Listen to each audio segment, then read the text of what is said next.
think about money. Nigga, don't play with my money. Nigga, I've been going so hard, stacking this bread. I can make a bed, then lay on my money. I'ma keep making my money. Lay a nigga down if you think about taking my money. You already know, I ain't never saving these hoes, motherfucker. I'm saving my money, saving my money. All I do is stack. I figured you was gonna be on time, but you know, I be, man, you know, niggas, man, they be late, bro. Like, niggas listen, man, when it's, listen, at the end of the day, like, when you're expected to do something, you gotta make sure you prompt, you know what I mean? Like, yeah. I try to, don't get me wrong, I am late for certain things. Of course, social things I'm late for, like, I try to be prompt when it's business, you know what I mean? No doubt. I consider this business. That's what's up. So I try to make sure, you know, I hold my end of the bargain and, you know, be prompt. So yeah, I respect that, man, and I appreciate that, bro. I appreciate that. Let's see. Yeah, I guess I'm all ready, man. That's all good. It says it's recording, so yeah, it's a record. Yeah. All right, let's see. Drink of water. All right. Hey yo, welcome to the 280 Plus podcast. I'm your host, Slows Def. And I got a special guest here with me tonight, man. Yo, fam, introduce yourself, bro. You want the government name or you want the what people know? You can give me the stage name, man. You give me the, you know what I mean? All right, yo. So it's your man Moot Blaque, aka Coach Moody, okay. Shinoy Moody. Okay. You know what I mean? My Facebook. So that's what's up. What's going on, my man? Chilling, man. Chilling. Yo, it's good to have you, man. Yo, this might be he ain't the first guest on time. But he's like one of a handful of guests that's been on time. Like, and I you know, a brother can appreciate that, man. So that's what's up. Yo, so where does the name Moot Blaque come from? What's that? Yo, it's so crazy. I got that name like when I was like in elementary school. Really? Yeah, yo. So it's so crazy. Like when I was growing up, I lived out, you know, south on Maple Street. Yeah. So, you know, my sister hung out with a whole bunch of people, so all the dudes would like, you know, have me under their wing. Okay. So one day, it was like one day, I think it was like Easter or something, and you know how mom and dad used to do. You know what I mean, put you in a suit, have you greasy, you know what I mean, stuff like that. So it was just like, you know what I mean, the one old head was like, yo, Moot Blaque.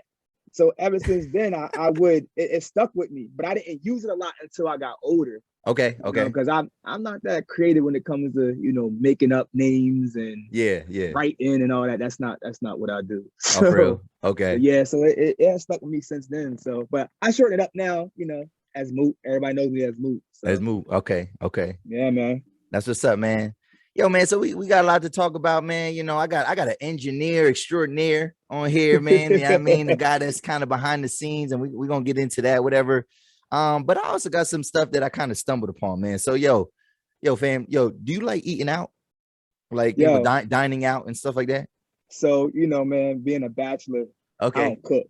I live by myself. You don't cook? I mean? Whoa, hold time out, bro. You don't cook at all? You don't cook at all? No, listen, let me rephrase that. All right, I'm sorry. I can't cook. Yeah. But because, you know, I'm so busy. Yeah. I don't get a chance to be in my house most of the time because I'm on the go from, you know, maybe 5 a.m.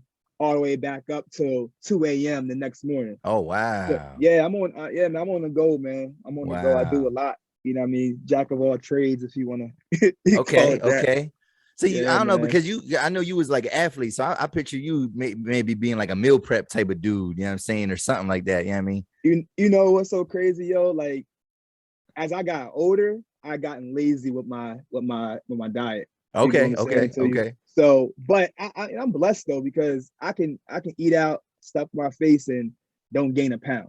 Okay. You know you still got that good metabolism. I still got a good. I'm blessed. I got a good metabolism, and I got a good hairline. So, you know. Oh, I say, all right. That's why I got my hat on, man. I ain't even about to do that. Don't even do that to me, bro. You know what I'm saying? Like, yeah, man. Shout out to you, man. Shout out to you, man. You know, I'm blessed. You get what I'm saying to you? But like I said, you know, being on the go, you know, I don't get a chance to, you know, cook. I don't. Yeah. But when I do cook, I do cook. Okay. So I can't cook, but I don't cook on a regular. Okay. Well, it actually made me think of something. I actually stumbled upon on Twitter actually the other day, man. Shout out to the homegirl, Miss Jaja, right? I seen her. She posted something, and she was talking about, like, she told like a little story, and she said She said she went to Burger King the other day, in which Burger King is trash. I don't even go to Burger King, but she said she went there just for a drink, whatever. And she said that the line was wrapped around the corner, whatever. And then she was like, she never seen it look like that, whatever. And there was a sign that said that there was only 2 staff members working. And then so I chimed in and I was like, yo, I think this might be like fast food might be over as we know it. Like it might be done, fam. You know what I'm saying? And so it made me think about it. Like, and when I think about this, it's kind of like a perfect storm, right? So, you know, a couple years ago and even kind of to now, you know, you had the fast food workers like arguing about wages. It was like a wage war. You know what I mean? And that had a lot of people that weren't fast food workers. It had them a little bit upset, you know what I'm saying? Because they like, yo, if you making this much money, whatever, like what the fuck, you know what I mean? I need a raise too, whatever. Yeah. I mean, talking about inflation and stuff like that, which those people, they probably should have been making a little bit more money, like a livable wage. But anyway, then you had the pandemic shutdowns last year, which that probably like put a wrinkle in things too, whatever. And then now, like, and I'm noticing this, not just fast food. I'm noticing this like any type of restaurant, like there's a lack of workers, fam. And like, yo, so like what is dining out gonna look like in the next like 5 years, maybe? You know what I'm saying? Like what, bro, like, that's a crazy question, because it's crazy because I've seen the same post or whatever. Okay, yeah. And you know, I mean, I didn't comment on it or whatever, but it had me thinking. But the thing about it is, it's not just in the restaurant industry, it's everywhere. It's everywhere. You know, I work in construction. You know what I'm saying to you? So when the pandemic hit, in a sense, I was one of those that kept moving. I didn't get shut down. I didn't have to get, stay in the house and stuff like that. So, as the pandemic went on and, things of that nature, and I hate to be that person, but the government fucked it up. That's what it was. Yeah. You know what I mean? And I'm gonna keep it being. The government fucked it up because at the end of the day, and I'm not just saying people of color, I'm talking about everybody. Yeah. You gave out free money, so they gonna take the free money. So what you did was you provided a crutch for people who probably worked all their lives. Yeah. And now they got an outlet. Yeah. They got an easy ticket out. You get what I'm saying to you? So, like now, like I said, being in the construction field, nobody wants to work. Like nobody wants to work. Nobody wants to come to work. Nobody wants to put up what they need to put up to make that money. And it's because we've gotten lazy. We've gotten lazy. You know what I'm saying? So it's not just the restaurant industry, bro. Okay. It's not. It's everywhere, man. So how does it? Well, so because you say you're in construction, in what ways does it affect you? Like, do you have like employees under you or something, and they don't want to get a check, or what you saying? No. Like, so listen. I'm considered a subcontractor. You know what I'm saying to you. So when we go into these jobs, you got the big boys who basically give out the work to certain people. I said, I do the paint and drywall. You get what I'm saying to you. So I get subbed out to do the paint and drywall on a lot of commercial, a lot of main residential jobs. So when it's hard to explain because I'm like an employee, but I'm not an employee. Okay. You understand what I'm saying? Yeah, I get what you mean. Yeah. So like at the end of the year, I file taxes as a subcontractor. You know what I'm saying? So, you don't get a regular W. So I don't technically have employees under me when I'm on my commercial jobs. But like, say if I'm doing a job on my own, I do have people that come in and help me, and they get paid and stuff like that. But again, like I said, bro, it has affected me because like I said, I'm working sun up to sundown. On these jobs. And these people don't care about what you don't got. They want the job done. Facts. So you got to do what you got to do. You got to go in early, you got to go in early. You got to stay late, you got to stay late. You know what I'm saying to you? You got to meet that deadline. If you want to make that check, you got to meet that deadline. I don't care if you got one arm and one foot. They want you to meet that deadline. That's facts. That's facts. I can't make it. I don't make an excuse about who don't come to work and why they don't come to work. As long as I'm there and I'm doing my due diligence and getting my check and going home, my bill is paid. That's all I worry about.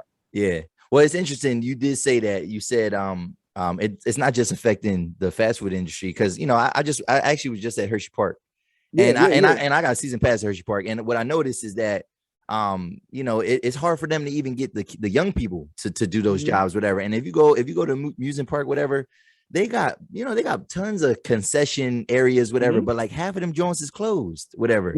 Rides be closed because they can't get enough people to work, whatever. So it's like, so you're saying that you think it was the government giving out the money, the unemployed, and not to say just the government giving out the money, but it's weird because it's a double-edged sword. Because they probably needed that bread, like, to survive. Right, they needed that bread, but also you got the YT people. You know what I mean? Yes. They're so scared.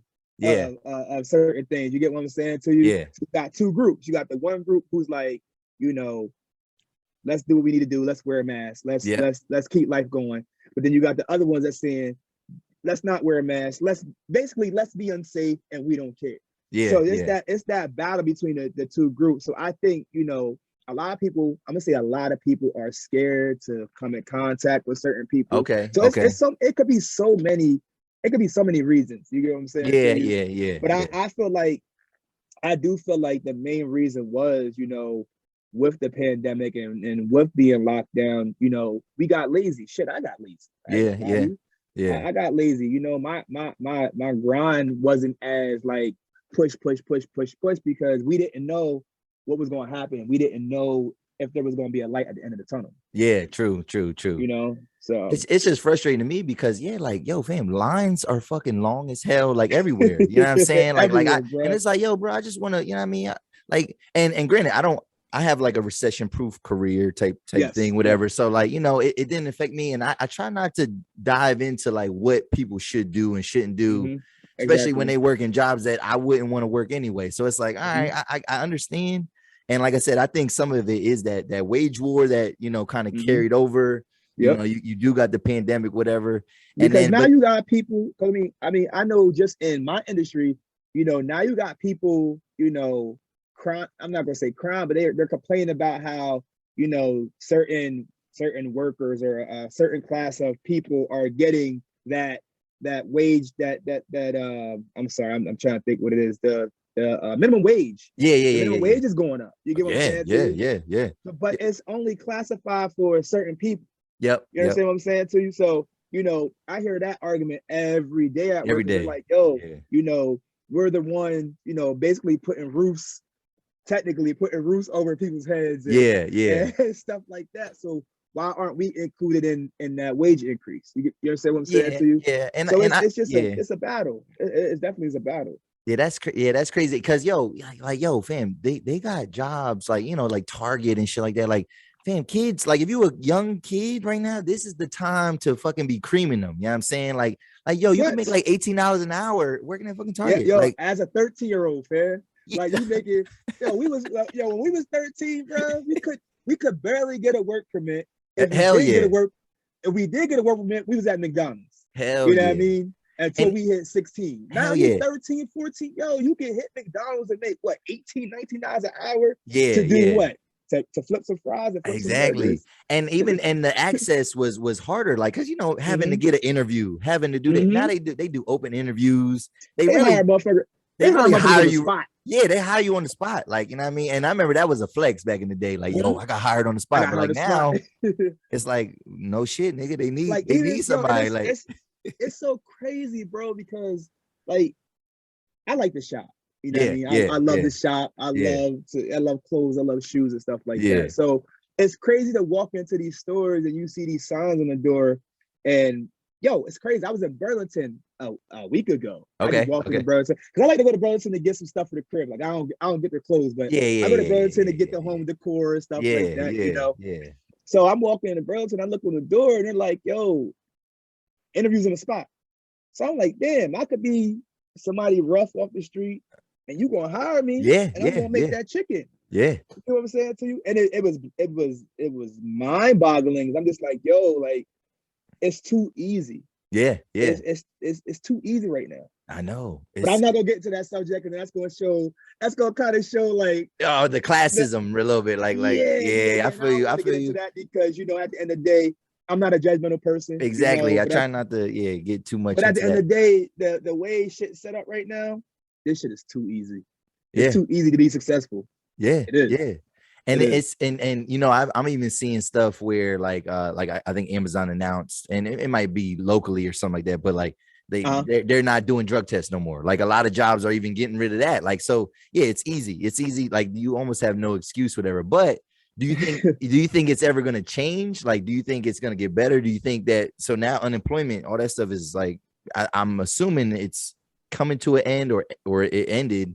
I think on the unemployment aspect is still going on. Okay. But now what they're doing is they're attaching a lot of qualifications and things that you gotta meet before you file. You understand what I'm saying? Yeah. What got cut off, I think, was like the PUA or the PUA and the PPP. The PPP. We're not even gonna talk about PPP. PPP. Oh, okay. PPP is crazy. That was a crazy situation. PPP was crazy. Like, no, listen. You brought up PPP. What's so crazy is a person like me, right? Yeah. I could apply for the PPP. Anybody could apply for the PPP. Yeah. You know what I'm saying? So I had legal business, license, tax ID, all that shit, bro. Yeah. I couldn't get this shit. Really? Bro, I couldn't get it, yo. Wow. So you ain't had the right connects. You know what I'm saying? Them scammer connects, man. You know, listen. They know how to tweak the paperwork. You know I don't give a damn. I like my freedom. And we don't know facts, bro. I don't play with that shit. I don't play with that shit. Listen. At the end of the day, like we can laugh and joke about it. Yeah.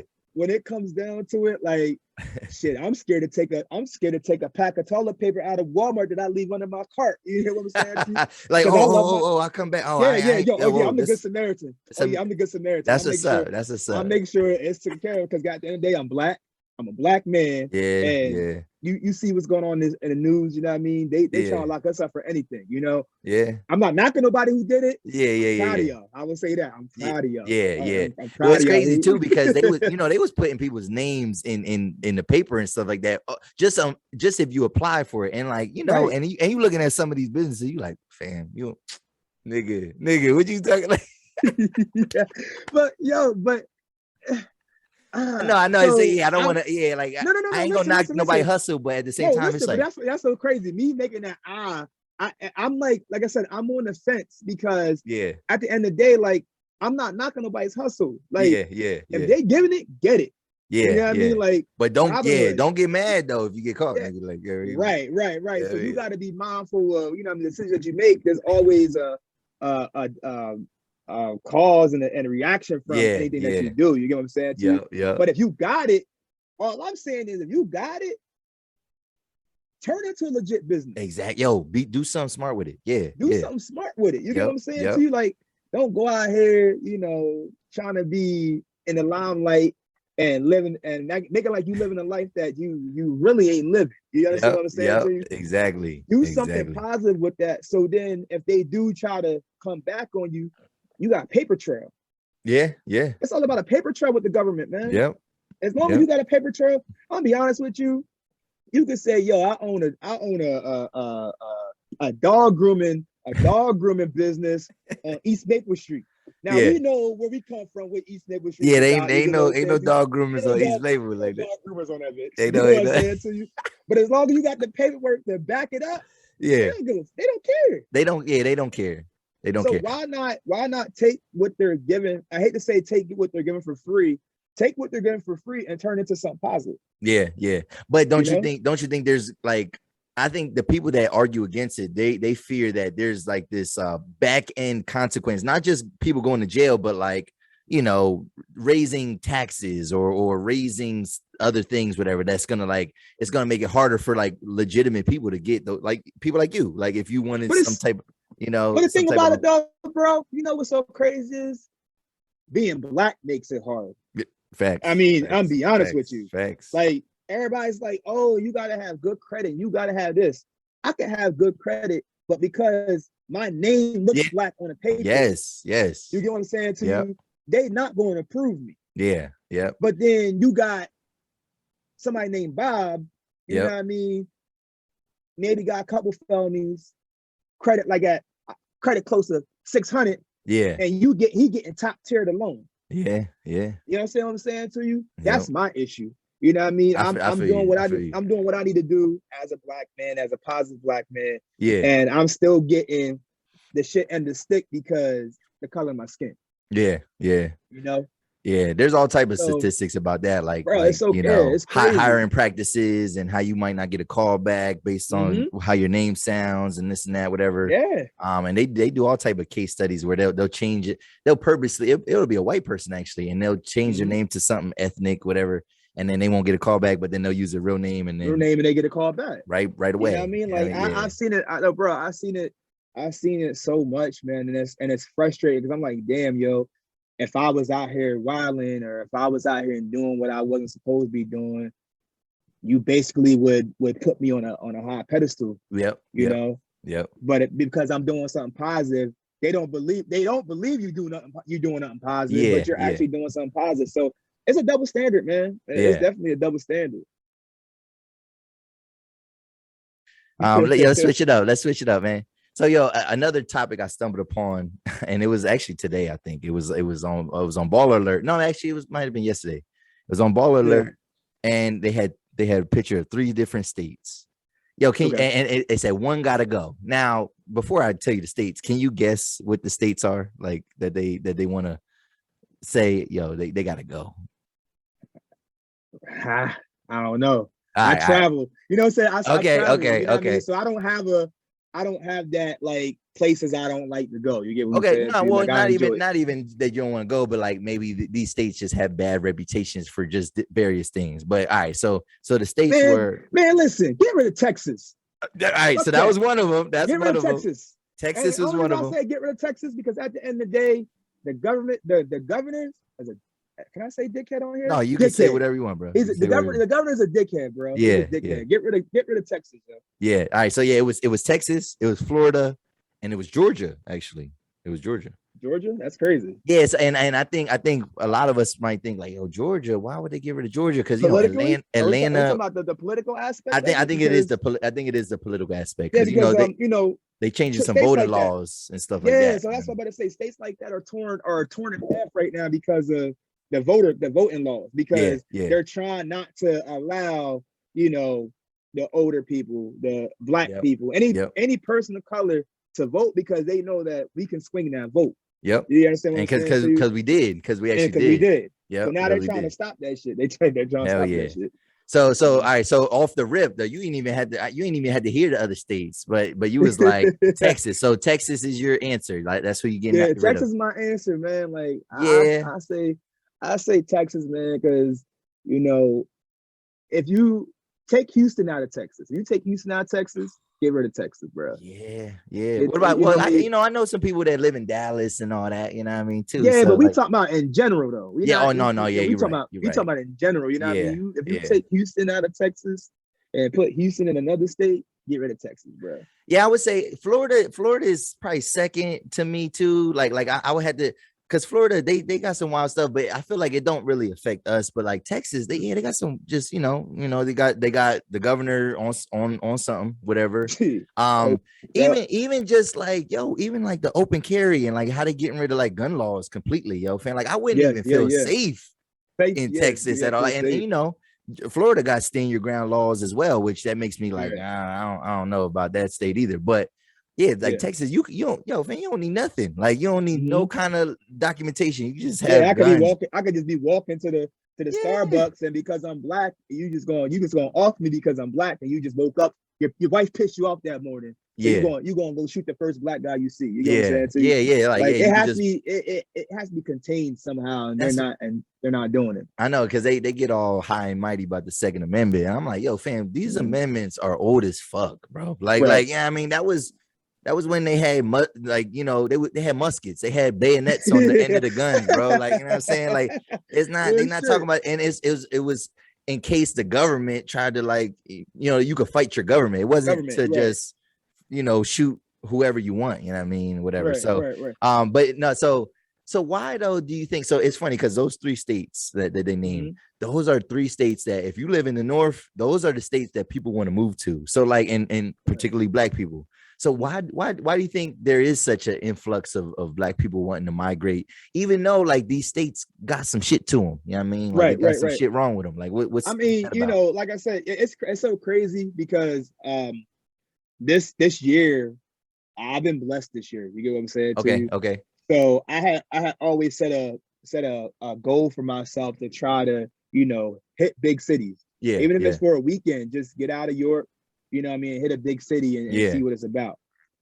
So, you know, I see a lot of places that I've been to, they focus on the minority. Okay. You know what I'm saying? Yeah. They focus on, you know, putting them on that pedestal and push them to be better people and things of that nature. You know how like a few years ago, a lot of these cities are gentrified. That's the main thing. They're gentrified. Okay. But they used to gentrify and push all the minorities into the hoods. Yeah. Does that make sense? Yeah. So what I see a lot of cities are trying to do, they're trying to bring them back now because we the shit. Yeah. You know what I mean? Yeah. We set the precedence for a lot of shit. We set the precedence in the entertainment business. We set the precedence. We're setting the precedence politically now. You get what I'm saying? Yeah. So a lot of people want that, you know, they want that face as their company. They want that face as their community. You understand what I'm saying? Okay. So I feel like, you know, us up here want to move there because that's what we see. Okay. We see the opportunity to be better. We see the opportunity to live better and to be comfortable. Yeah. I personally, again, I'm on the fence about here because there's an opportunity to be successful. There's an opportunity to be comfortable, but they make it so hard because I ain't gonna lie, where we live at, bro, if you outside the city, shit's racist. Oh yeah, definitely. The shit is racist, bro. Yeah, central PA. I mean, no matter. Central PA, period. Like, is a racist place. You get what I'm saying? Yeah. So they don't want to see us have the up and up. Yeah. If that makes sense, they don't want to see us do better. You get what I'm saying to you? So why do you think they always on the news? They always, you know, what I mean, portray us with the shootings, with the crimes. They portray us as being the bad. Yeah. So I feel like a lot of us want to get away from that because we are better than what they portray us as. Yeah. You know. Now I feel you. And it's crazy though, because like, you know, for me, like I would never want to really actually move to any of those states only because of, you know, I mean, what I do, like my career, it wouldn't even make sense. Like I would lose so much money like going down there. And that's the thing. And I think that's what people like, at least for me, that's my bias. Cause I'd be thinking like, man, I see a lot. I see it. I see a lot of Black people moving down there. You got these chocolate cities, you know what I mean? And whatever. Right. But at the same time, it's like, man, it wouldn't even make sense. I would lose like half of my salary. Like, you know what I mean? Like moving somewhere like that. So I feel like, I don't know. I personally do. I like the North, you know what I mean, a little bit, you know what I mean? I could deal with it. I could deal with it. I could deal with, you know what I mean, because, you know, whatever. I really feel like it depends on what you do. True. I really feel like it's your occupation. Yeah. Like for me and what I do, you know, the music, and we'll get to that in a little bit. Music. I don't feel like I can be as successful here. True. If I would go to Atlanta, or if I would go to just a big city, period. Yeah, big city, period. Yeah. Construction wise, you get what I'm saying to you? Like I said, like I'll go back to the whole gentrification thing. A lot of these cities are gentrifying, so they're erecting these big ass buildings. Yeah. And they need people to put them up. Yeah. You know what I mean? So if I go to, let me see, I'm trying to think, where was I at? Charlotte. I was in Charlotte, yo. Okay. And it was crazy because I went to Charlotte I left for Charlotte on a Thursday. So I was able to see like Charlotte during the daytime. Okay. And how, you know, the business aspect of everything. And I mean, bro, like they're putting up these freaking $1 trillion buildings. Wow. Like it's nothing. Wow. Like it's nothing, bro. Yeah. And like I said, I was talking to somebody down there, and I was just, you know, when you meet people and things of that nature, you get into a conversation about what you do and where you're from and stuff like that. Yeah. And I was talking to this dude, and I was like, you know, I'm from PA. He was like, we're from PA. I said, York. And, you know, when you say York, they always say New York. Now, New York. Well, New York ain't in Pennsylvania. know what I mean? Yeah, like come on, man. Stop acting simple, nigga. Come on, man. Come on, man. Ain't what I said, dog. Like that. Yeah, that's not what I said. I said York. I said York, bro. You know what I mean? So we just got into the conversation. I was telling him, you know, how, you know, I do construction, you know, I'm in the commercial aspect and things of that nature. He was like, yo, you ever think of moving down here? You can make so much more money. And I just like, yeah, but then no, because what I do here is so much easier than if I would go down there, because now I'm not a subcontractor. Now I'm an employee. I gotta follow somebody else's lead. You know what I'm saying? Talk about it. If I hop on somebody's crew down there, you know, I don't get the luxury of making my own schedule and coming and going as I please and things of that nature. Yeah. So you know, I just think it's tough, you know. That's a tough topic, man. And that's what I'm saying. Like, I feel like, you know, if you want the big city life, I think there's still some good big areas that up here, because like I said, it's just that deep South culture that I just can't. I don't know. I can't shake that shit. Like for me, I don't know. It's just like it makes me uncomfortable. Like whatever. And you know, I'm a light skinned brother, man. So like, you know, you probably think like, nigga, what is it? It ain't that big of a deal, man. You be all right. But like, nah, it's still, you know what I mean? It still makes you uncomfortable. But you know, I think Jersey actually is a state that's like, you know, that's like the richest state in the United States. You know what I'm saying? Yo, so what's crazy? It's crazy that you said Jersey, bro. Like,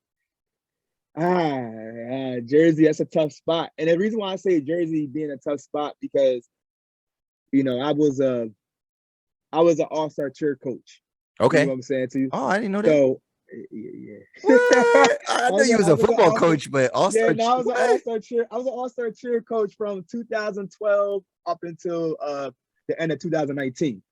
So almost damn near. Yeah. You got daughters? Like, yeah, I have a daughter. My daughter is still in it. Like, my daughter started when she was 3.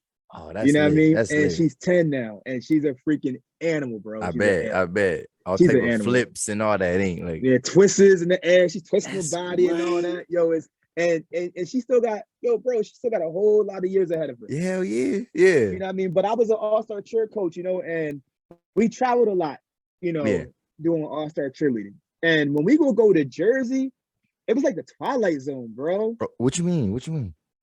So like, it was weird. I felt like once you cross that PA Jersey line, everything changed. Like it was so like, it was so slow motion. It was so like, really, you was yeah, bro. We was the weirdos. I'm gonna say that we was the weirdos. But seriously, we didn't look like we belonged. Okay, you know okay. Because I felt like, you know, certain parts of Jersey are so close knit. Okay. You understand what I'm saying to you? So they know an outsider when they see an outsider. Okay. You get what I'm saying? Yeah, it is the armpit of the United States. So they right, you know, so it's just one of the things where, and I hate to always bring race up, but it seems like everything comes back to race. Yeah. But it you know, a lot of parts of Jersey they don't have black people. They don't really know what a black person looks like. I mean, they know what it looks like. They know what it looks like because of the media and things like that. But when it comes to interacting, they ain't with it. Yeah, I won't argue against that, because I'm sure there's definitely pockets, whatever. But I feel like Jersey is like, there are like some diverse areas of Jersey. There are some diverse areas, but I'm speaking for the areas that I've been in. That you've been into, You know what I mean? Yeah. And again, being in the all-star cheer world, you know, you in some rich areas. You in some areas is where the money's at. You know what I mean? Where the money resides, where the money resides, that's where we be at. You know and a lot of those people, you know, are the opposite color. You understand what I'm saying to you? Yeah. You don't start seeing, you know, the black people or the ethnic people that have the money until you start traveling down towards Maryland and passing into Virginia and things of that nature. You know? So that's why when I say, you know, being an outsider, you do look like an outsider because you look like you don't fit in. Yeah. You know, and you can be the coolest dude on earth, but you still don't fit into their narrative. Yeah. You know, so it was crazy, yo. I seen a lot of crazy shit traveling with cheer. Okay. Bro. It's crazy. That's all right. All right. That's good. That's good. That's interesting because not that I was like planning on moving, whatever, but like I thought, Jersey, Maryland, maybe I don't know, New York. New York is too busy, man. It's just too much going on in New York for me. New York's too busy. I think if I would move somewhere, bro, if I would move somewhere, and I'm just basing off of like the places I've been to, Phoenix. Oh, you go Arizona? Phoenix, Arizona. I be here, it is. Phoenix, Arizona, there's some YC people down there too. Yeah, I mean, yo, so I went to Phoenix. Yo, Phoenix is so like to me. Phoenix is slow motion, but it's low. It's like a low key slow motion. You get what I'm saying to you? Like it's like they got shit happening, but you gotta know somebody to know if it's happening. Unless you go to Scottsdale. You go to Scottsdale, everything happening in Scottsdale. That's really that's where the money resides. Scottsdale, where the money resides. And that's where one of the schools is, right? Isn't that like Arizona State is there or the main camp. I think main camp is in Arizona State. Is, okay. Is in Scottsdale. You know what I'm saying too? So like I said, when I was in Arizona, I just loved the atmosphere, man. Like everybody accepted you with open arms, even though we wasn't from there and things of that nature. Like everybody, they came up and talked to you, had a conversation. How you doing? Where you from? Stuff like that. And that's what attracts me to certain places. Is just that homely that feeling, warmth. That acceptance. Yeah. You know what I mean? When I think of Arizona, I think of like old white people. You know what I'm saying? I think of like John McCain. Like I just think, I don't know. That's just, I don't know. Like I just like I mean you got that's one of them retirement states too. Yeah, it's one of retirement states. Like I said, that's why I said it's so slow motion because everybody's out there just on their own vibe. Yeah. You know what I mean? Yeah. Everybody's out there on their own thing. I mean, they everywhere has shit happening. They got shit that happens. I mean, I turned the news on and shit, they had a shooting and I'm just like, damn, in Arizona, they got a hood in Arizona. Yeah. You know what I mean? So it's no different than from, from where we come from. It's just for me, it's relaxing. Okay. It's calming. Okay. It's hot as shit during the daytime. Yeah. But it's relaxing, it's calming. And that's one place that if I would move to, bro, that'd be it.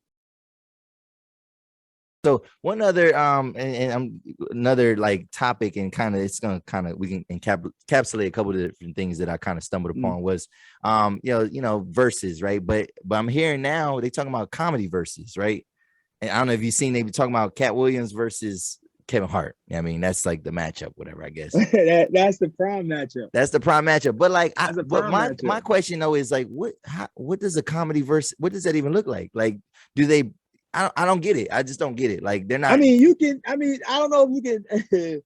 I mean, with them niggas, that'd be a roast session the whole time. Yeah. If that's what it is, like I mean, that'd be. I wouldn't. But you know what's so crazy, bro? Like I wouldn't know how to put that together. Yeah, because are you showing their stand-ups? Are you showing different clips? Are they are they roasting each other? Movie clips. Stand up. I wouldn't know how to do a comedy versus that. That would be interesting to watch. Yeah, that would be. Yeah, I would want to see it just to see what they do with it. How they do it. Then I'd be like, oh yeah, I want to see this person and this person. I want to see this matchup. And So they would have to kind of do it. But obviously, I think my gut feeling, I would go with Katt. But obviously, Kevin Hart is more popular. But my gut feeling tells me Katt will win. But are people sleep? Because I think a lot of people they act like they don't like Kevin Hart no more. You know what I'm saying? And I think are people kind of sleeping on Kevin a little bit? I don't know. I think with Kevin, it happens to everybody. You know what I mean? You get into the money, you become a known face. You're always gonna have a hater. You're always gonna have a naysayer. You're always gonna have those people who just don't like you. You understand what I'm saying to you? So we can never disregard, what he has done. The path that he has paved for other young comics. Definitely. But if we going bar for bar, it's if we going bar for bar, and Katt Williams is booted up, I think Katt Williams got that. Yeah, I think he got that with a long shot, bro. I think he got it with a long shot. Yeah, I think Kev got away from because he became Walmart. You know what I'm saying? Like he got away that's from exactly what it is. Commercial, he got away from what he got away from what people I guess loved about him. But it's also was a gimmicky thing. Like he's the little guy that you know, gets beat up and so, you know what I mean? Like he's, you know, the butt of the joke, whatever. But right, exactly. I think that kind of got old. So, all right. So yeah, comedy versus, I would like to see it, but I have no idea. It's not, I would have no clue how the format would be. So it'd be very interesting to see it. Definitely. Yeah. So staying in the versus world though, Dru Hill has stepped into the conversation. They calling niggas out. They said that they want Boyz II Men. They said that they'll take on Boyz II Men. They said that, I don't know if they said jodeci, but they said that if they said 112 and Jagged Edge can combine and they still gonna smoke them. I don't know. I like Dru Hill. I like Dru Hill. I love Dru Hill actually. Yo, that's tough. That's tough. Yo, like, what's so crazy is up until like I said, up until the pandemic, yo, I didn't realize how many hits Dru Hill had, bro. Okay. Like I you started diving into the catalog. I really started like, you know, during the lockdown, you know, you had to find something else to do with yourself. Yeah. You get what I'm saying to you? So like I dug into just music, you know what I mean? I dug into, you know, just listening to different kinds of music and, you know, seeing where it came from and how it started and things of that nature. And they got a lot of album cuts, but do they got a lot of hits? Like, do they got 20 hits? So let me ask you this question then. All right, what we calling a hit? We calling something that's known, that's mainstream, or we just calling something that a hit that everybody like? I think so I think that's the thing with verses, and it can go either way. Like it depends on how you present it, whatever. But I think originally especially with the versus format, a hit was supposed to be like the chart toppers, the ones that made you money, the ones that, you know, paid your bills, whatever. But I ain't gonna lie, Fat Joe should have been up there.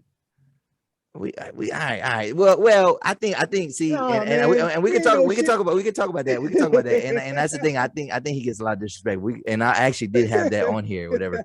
But no. So yeah, I mean, I think it's supposed to be the big hits, whatever. But then depending on who you are, and depending on maybe even now the stage performance of it, it don't matter what you perform. Like, you can go like the Lox, and the Lox don't got necessarily more hits than Dipset, right? But they destroyed Dipset because Dipset didn't perform well. You know what I mean? They didn't do so and you know, you got Jadakiss doing freestyles and shit like that. So you thinking like, damn, like I think the versus aspect for me gives you the total package. Okay. You know what I'm saying too? Like you got an artist who like I said, the Lox and Dipset was a prime example, bro. Yeah, it was a prime example because like being in the music game, anything can happen. Yeah, you get what I'm saying. So you gotta be prepped for anything. Yeah, and you gotta be prepped for them niggas was not ready. They was not ready. Dipset was not. They wasn't ready, bro. You could tell they didn't prep for nothing. You could tell they just like, yo, we just gonna go up here, we gonna play these hits, and we gonna move the crowd. Yep, we're gonna get a check, whatever. Yep. When you in the front of a crowd like that in Madison Square Garden, you gotta come locked and loaded. Yeah, you know what I mean? And that's the Lox there. You get what I'm saying? Too. That's why I said it to me. It shows the total package. Yeah, you know what I mean. I don't think Dipset, they were great performers to begin with. I think a lot of people have been saying that too. Like I don't think they were great performers even prior to the verses. Yeah, I don't think they were great performers. Yeah, you get what I'm saying to you. So it showed that shit proved the theory that they weren't great performers. Yeah, you understand what I'm saying to you. But I think that, like I said, I think the verses just ties everything together, bro. Okay, it actually ties the visual aspect of who the artist is, because you know you got certain artists go up there and they talk and they tell their stories. They reminisce and things of that nature, and sometimes you don't get to see that side. Okay. All you get to see is the music. Yeah. The awards, the accolades, all those things. You don't get to see the raw, uncut side of who that artist is. Yeah, facts. Prime example for me was last year when they did the Gladys Knight. And Gladys Knight and Patti LaBelle. And how they was just reminiscing, bro. Like, that's like, for me to be a music head, that shit was so soothing to listen to. Because you don't get to see that side. You don't get or even with Babyface and Teddy Riley. Now, granted, they had technical difficulties, but good stories, real good stories. Teddy Riley was doing too much. He was doing too much, but you know what's so crazy? If Teddy Riley would have had his shit together, it might have been it would have been a longer night for Babyface. That would have been a longer night. It would have been a longer night for Babyface. He was trying to do too much. Because he was trying to perform, and they didn't have the technology right at that point yet. Like, you know what I mean? It was It was true Zoom type technology. Yeah, like they wasn't definitely. Yeah. So all right, so back to Dru Hill though. Like, so you're saying, all right, so you're like, you've been listening to Dru Hill and you like, nah, they're more formidable than people give them credit for. Is that what I think they are, bro. I really think they are, because what you gotta think about is, you know, Dru Hill was going way before the mainstream Dru Hill. Okay. You know what I mean? Dru Hill was popular in Baltimore. In Baltimore before the mainstream Dru Hill. You get what I'm saying? Okay. See, so, I don't know. I might not know those cuts though. Like, where can I hear that? Like, you know what I mean? Like the Baltimore mixtape. YouTube. I mean, oh, for real? You know what I mean? YouTube. Okay. Pandora. You know, niggas don't use Pandora, but Pandora has a lot of gems that a lot of these platforms don't have. Really? Really, bro. Like seriously, seriously. But you can't. But on Pandora, you can't necessarily pick the song, right? Nah, you can't. You just gotta. So you don't. Them bitches just gotta pop up. And you're just like, what? I never heard this. I never heard this. What? Yeah, bro. See, because I was a big Dru Hill guy back in the day. I was a young boy, nasty young boy. You know what I'm saying? You know what I mean? Like, thinking I'm singing like Cisco, and Yo, bro, I think are you a real freak? Like I was like 8 years old singing. You ain't know what it was. We didn't know what it really was, but this shit sound good. They know. They know what I was saying. But so Dru Hill is crazy, because I was, when I had Coco Chantel on here, we was talking about Boys and Men, because I watched this documentary about Boys and Men, and obviously they're amazing, they're great, they're legends. But I've been sleeping on Boys and Men a little bit, and and actually that might be the matchup. Because vocally, I said there might not be a better vocally arranged group than Boys and Men, but maybe Dru Hill has vocally. So listen, bro, I ain't even gonna flex to you. Yo, vocally, Boys and Men is it is what it is. But song, they don't got better. I don't know if they got better songs. No, but even when if we're talking about vocals, I still think if Dru Hill would come on if they would come A1 ready to go, I think they would give Boys and Men a run for their money. Really? Yo, for real, yo, I'm serious, bro. Because like I just said to you, I ain't mad at it. Think about what I just said to you. Versus to me ties everything together. Okay. So now you gotta think about it. You got Dru Hill performing. Yeah. You got Dru Hill singing. Yeah. You got Dru Hill playing what they need to play. Yeah. You know what I'm saying? Boys and Men ain't gonna be up there singing and dancing and two-stepping and shit like that. Yeah, they ain't going Motown Philly. They ain't doing Motown Philly, man. Okay. You get what I'm saying to you? Yeah. Prime example, Locks and Dipset. Yeah. You would think you would think, all right, Dipset, they got Cameron, they got Yeah, but, you know what I mean? But I think it'll be the same thing. I think Dru Hill's going to tie it all together. You might, you making me a believer. You making me Cisco his own little. Oh because he got like three or four that he could do by himself. You know what I mean? And like 3 or 4 hits he could do by himself. That's what I mean. That's what I mean. That's gonna account for a lot of songs that people don't know about. Yeah, true. Yeah, because he might have wrote. Yeah, he might have wrote for some stuff that we don't know and all that. So yeah, all right, you might actually. I think that would be a good one, but everybody got to come on their A game. Yeah. You got to. Yeah, that's what's up. All right, and then real quick before we get off of Verzuz, so I mean, obviously jarule and Fat Joe happened, and I actually didn't see it live, and so my man Super Jones was like, "Yo, we should have did the recap, whatever." And I was like, "Oh, I didn't even know when it was." So I actually watched it like the day or two after, and I watched the first half, and like obviously I know I'm not a see. This thing is, and I was just talking to Jones last night. I was like, I'm not a Ja Rule hater. I never was. I never bought into the 50 bullying him, and like I didn't like that. I actually that's frowned upon to me. I'm like, why? How did people let a personal beef outside of rap like influence how you listen to music? Because that's really what happened. You know what I mean? Like 50 basically bully people into not liking Ja Rule. You know exactly. But and I'm obviously he got the certain type of hits, but I'm like, but I think Fat Joe, I think he's one of the most least respected rappers in the game ever. Like, and not within the game, but like terms of fans. Like nobody looks at Fat Joe and thinks anything. But Fat Joe got Jones, man. Now he don't got big hits. He does have some big hits, but he don't have Put It On Me. You know what I mean? Like right. I think nothing beats Put It On Me. Like nothing. It's so crazy because and speaking in the in the terms for Fat Joe, he was always, you know, behind, you know, Big Pun. You get what I'm saying to you? Yeah. So, you know, I mean, think about it. Well, and I think that's a misconception. People think he was behind Big Pun, but he put Big Pun on. Like, he was out before Big Pun was out. Right, but who did everybody listen to though?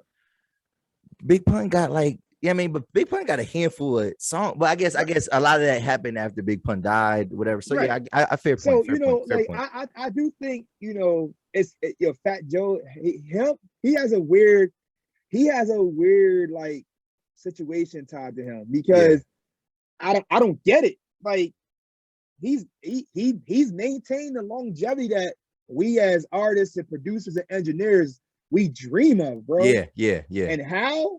I don't know. But what I think two people forget is he was a producer. He was a writer.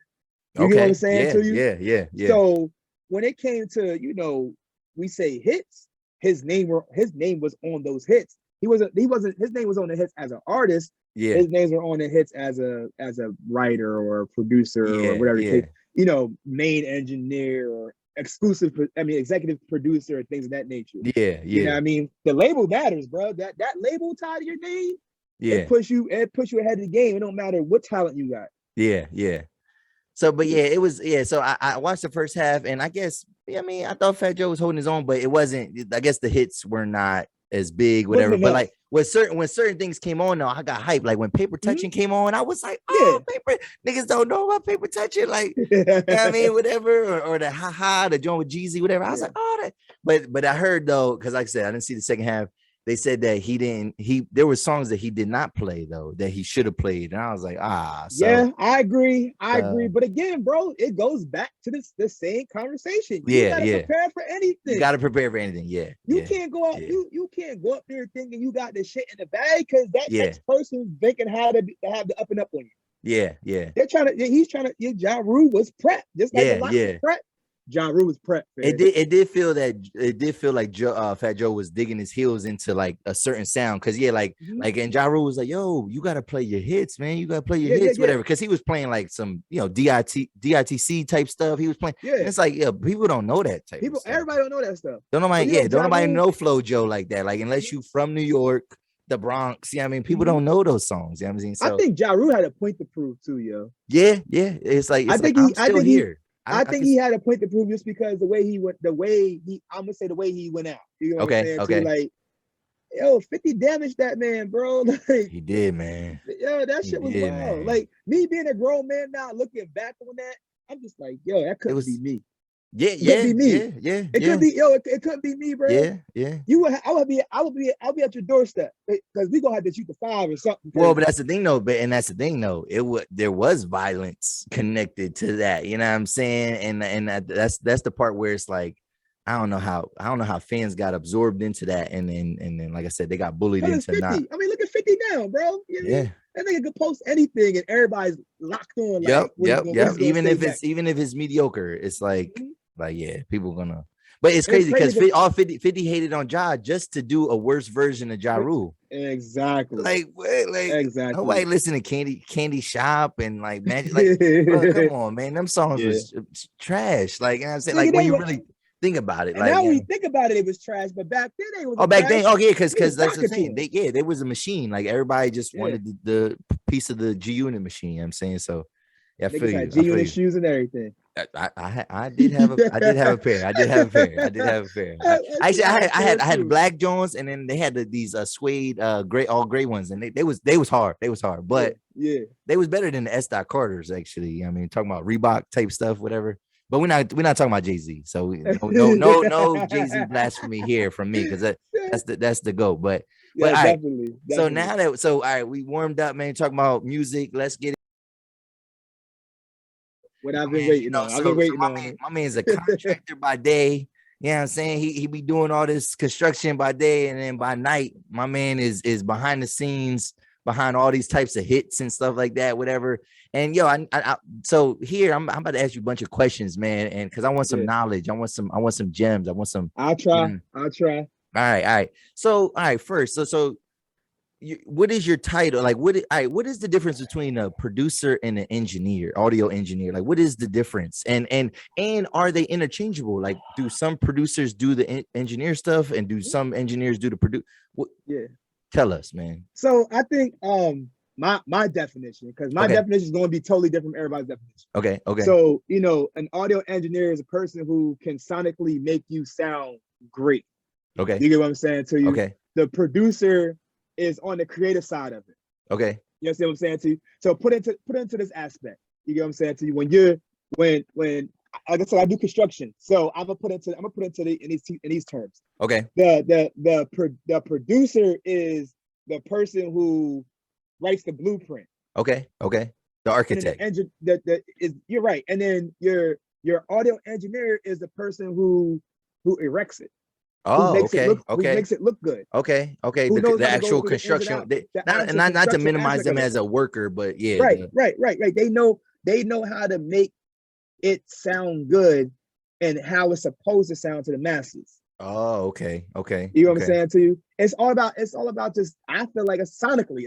They make that shit sound sonically great. Okay. So then when I think of that, what you just said, it does make me think of guys. I can think of guys off the bat that are both. Like Timbaland is both, right? Yes. Timbaland is both. Yes. Pharell is both. It's both, yes. Who else is but both? They always, so listen.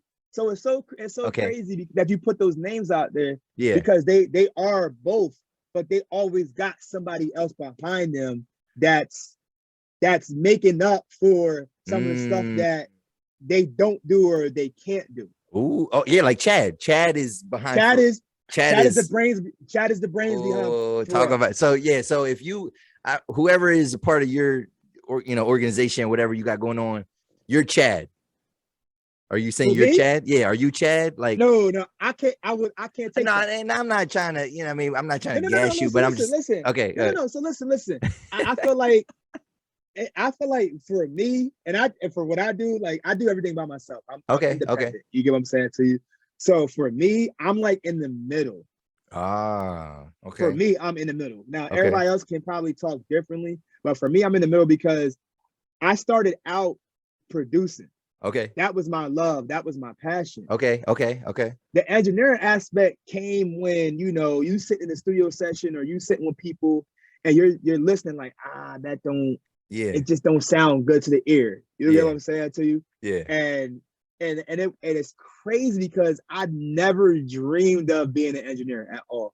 Okay. I hated it, bro. I hated really. It like it too. Is it too meticulous, too monotonous? Like it is too meticulous. It's too to detail. Like, and I got ADHD, so for me to really try to so you just touching all the fucking knobs and all that. Listen, bro, like to sit there and you trying to tweak that certain frequency because it just don't sound right, and you got someone in your back like, yo, what the hell are you listening to? Yeah. You know what I mean? It's just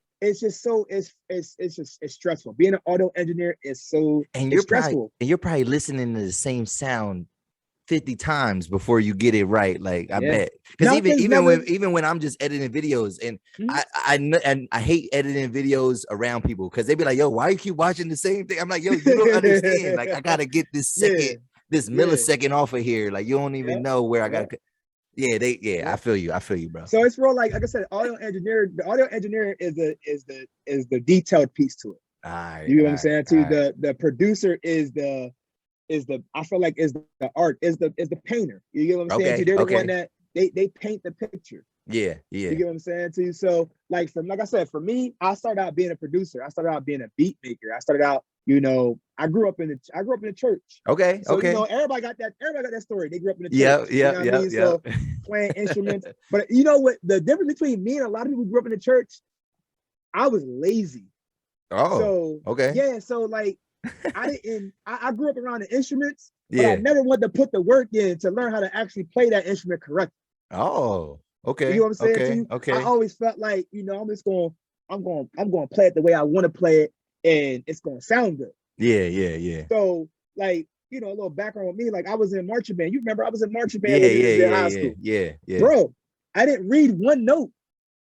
Okay, you played the drums though, yeah. So I played the drums, yeah. So and and y'all don't have the same kind of notes anyway. I didn't read one, bro. I didn't read one note.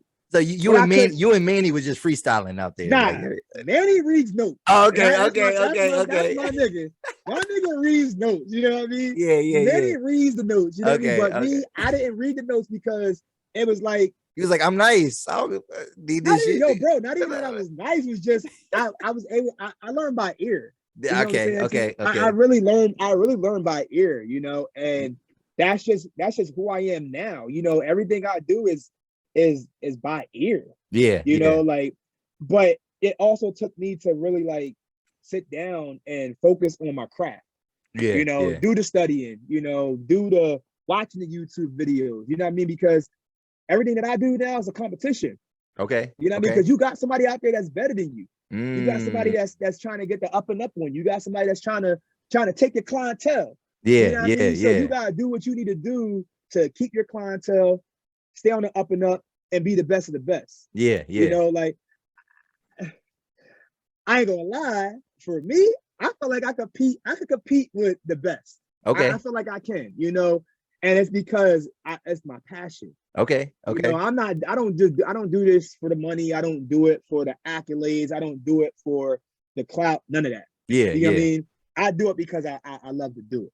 Okay. You know, okay. I do it because I love to do it. Now the money, the accolades, the clout, the people knowing your name, that's just the fruits to your labor. That's just the awards that come with what you do. Yeah. But at the end of the day, I do it for the love, and I feel like it makes it easier on me. It's not stressful. It's still a hobby. Okay.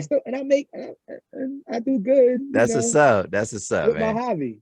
That's what's up. To you, like as you see, I'm in my spaceship right now. That's what I call it, the spaceship. And this is your studio. I mean? This is your. This is my studio. And people can record. I mean, they do business straight with you. And yep. Okay. Yep.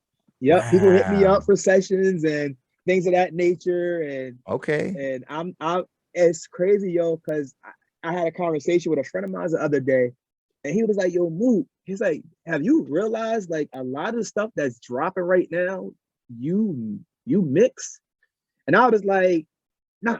They would just start pulling stuff up, and I'm like, "Damn, I didn't even know this artist even dropped this or they did a video to this." Oh, you know really? What I mean? Yo, bro, I didn't. You know, most times I don't know when artists drop things or they release stuff because once it leaves me, I wash my hands with it. I don't got nothing to do with it. Okay. You know what I mean? Like, I'm not a control freak. I'm not telling you like, oh, you need to drop it on this date. And I want this percentage from it.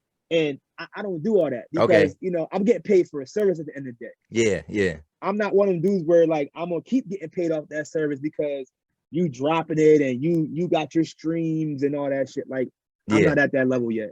Okay. I can't wait till I get to that level, but I'm not at the level yet. That's good. So, and you kind of said some stuff earlier that might actually kind of answer this question, but I was like, how do you like being like one of the like the unsung hero of music? You know what I mean? Because like, I feel like the audio engineers, that's a compliment, though. I don't believe that, though. I don't feel like. Hero, bro. You don't feel like you feel like I got my imprint is all over this song. Like listen, listen. I feel like for me, I'm trying not to have an arrogant and cocky moment, but it's going to come out arrogant and cocky, and everyone's like, "Oh, I don't know why he said it like that," and da da da da. Yeah. But I feel like for our age group, you know what I mean. I feel like I'm one of the ones that really put a stamp on this shit. Oh, okay. You get what I'm saying to you? Well, I think I meant when I say unsung heroes, I don't even mean just amongst other audio engineers. I mean just in music in general, because people don't necessarily know who the audio engineer is. Yo, that's real shit, bro. Like that's real. That's real because we're always behind the scenes. Everything we do is behind the scenes. And that's what I mean about that. When you think of the music, you see the artist. You don't see what goes into the process of making that song. You don't see what goes into the process of making that song sound great in the way it sounds. When it gets to the consumers, you don't know what goes through that. You know what I mean? So when you say unsung hero, like that's real shit. I never thought about it like that. Oh, nah, definitely. Because like nobody knows, like, when you think about Jay-Z, like people don't, Just Blaze, whatever. You don't know Hop. People don't know Hop and Guru and like they don't really know them dudes like that. Like, so but like I feel like, y'all are, Yeah, in some ways I feel like y'all are the architects of putting some of that music up, but again though I think you probably play both roles, so like it kind of goes a lot into it like blurs said, the lines a little bit. Yeah, for me, like I said, for me it blurs the line because sorry, I had to turn that down. I forgot that was on. But it blurs the lines for me because I'm on both ends of the spectrum. You know what I mean? I'm on the creative side and I'm on the meticulous side. Yeah, you get what I'm saying to you? And the reason why I'm like that is because I'm independent. Like I don't have the luxury of hiring an engineer to do the detail work for me. Yeah, you get what I'm saying to you? Or if I'm an engineer, I don't have the luxury of hiring a producer that's sitting in the sessions and letting that artist know like what that verse should sound like and what note they're supposed to sing and stuff like that. So I play all parts. Okay.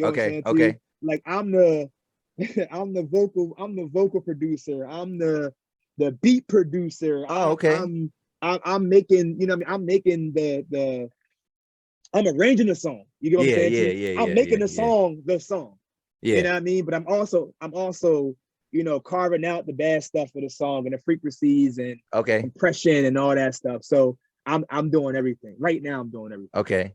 So all right, so that actually kind of leads into my next question. And you kind of saying some stuff that I was maybe thinking like, oh,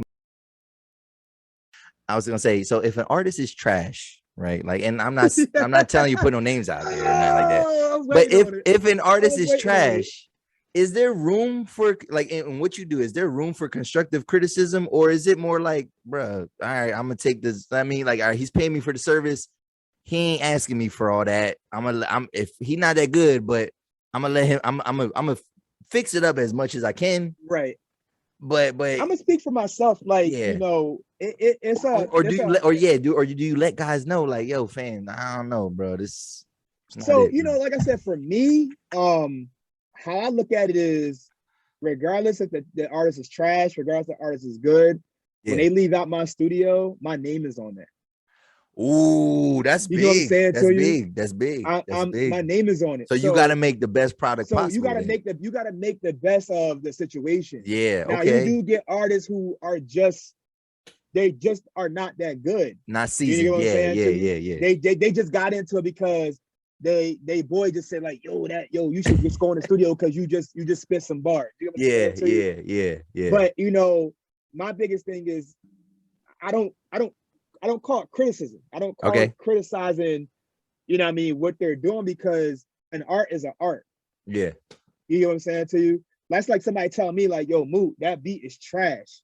But in my heart, I'm like, yo, this beat is fired. And the next person said the beat's fired, but you had that one person, your beat is trash. Yeah. That's going to stop your motivation from wanting to make more beats or wanting to make, write more music. Okay. So what I try to do is I try to guide them through the process. I try to, shoot out some little pointers like, yo, maybe don't use that word or don't use that phrase. Oh, that's do good. this or do that. Because again, like I said, you got to make the best of what's going on, because again, your name is on that shit. Like regardless of what people say, you just said we're the unsung hero. You're right, but it's also additive to my portfolio. Yeah. You know what I'm saying too? So I got to take pride in anything that I do. I got to take pride in anything that goes outside these doors, because you're going to get into a conversation with somebody. They're going to be like, yo, what studio would you went to? Yeah. And like, yo, I went to Moot studio. And it can go either one or two ways. Yo, Moot, and it could be a rant session, or it could be, Moot was locked into me. He took the time out to let me know what I'm supposed to do. And when I walked out there, I felt like I could make another song. Yeah. That's why I do it. I do it to motivate that next person, because when I was doing this shit, I didn't have nobody to motivate me. I didn't have somebody to say, yo, this is what you should do. This is what you shouldn't do. Yeah. Everything for me was just trial and error. Okay. It was, bro. Everything for me was trial and error until I got to a point where, I surrounded myself with people that I trusted their opinion, and they gave me that raw, uncut opinion. Okay. And that's what pushed me to be better. That's what's up. That's what's up. Yeah. So now when I say like the cocky, arrogant, it took me a while to get to where I'm at. Yeah. It took me years, bro. Like I didn't start taking this shit serious till like 2007. Okay, so and actually, I know this is backwards. I asked you all these questions. So yeah, how long have you been doing this? Because and so if we want to get technical, how long I've been doing this? I've been doing music since I was 12 or 13. Okay. The studio aspect, recording people, I started doing that shit when I was in high school. Okay. You know what I mean? Remember Twizzle? Like Twizzle was Twizzle, yo, shout out to my man Twizzle, man. Yeah. Antoine Dorn, man. Shout out to him, because I'm not gonna lie to you. He's the one that gave me that motivation, like I could do it. Oh, you know what I'm saying to you? Okay. Yo, for real. It was, because that's really what I wanted to do. I didn't want to be the one singing and writing. Yeah. I wanted to be on the creative side of the music. Yeah. You know what I mean? So shout out to Twizzle, so if it wasn't for Twizzle and allowing the bros to come to this crib and be in sessions and watch them do things, I don't think I'll be here. I don't think I'll be where I'm at right now. So so were you behind the scenes on some of that like YC's Finest type stuff? No. So what's so crazy is when that stuff was going on, they was moving and grooving already. Yeah. So when I got into it, I was just a young boy just watching everybody. Okay. You know what I'm saying to you, and just being a sponge and soaking everything in. Yeah. So when my mom, and I tell this story all the time, like my mom bought me a Gateway computer, back in the day when that was with the cow print logo. Yeah. My mom bought me a Gateway computer, bro, and that's where it all started. Started getting into the whole computer music and learning how to make beats and stuff like that.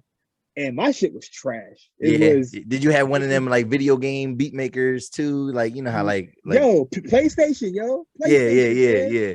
Yeah, the MTV. What was the game from MTV? Yeah, it was.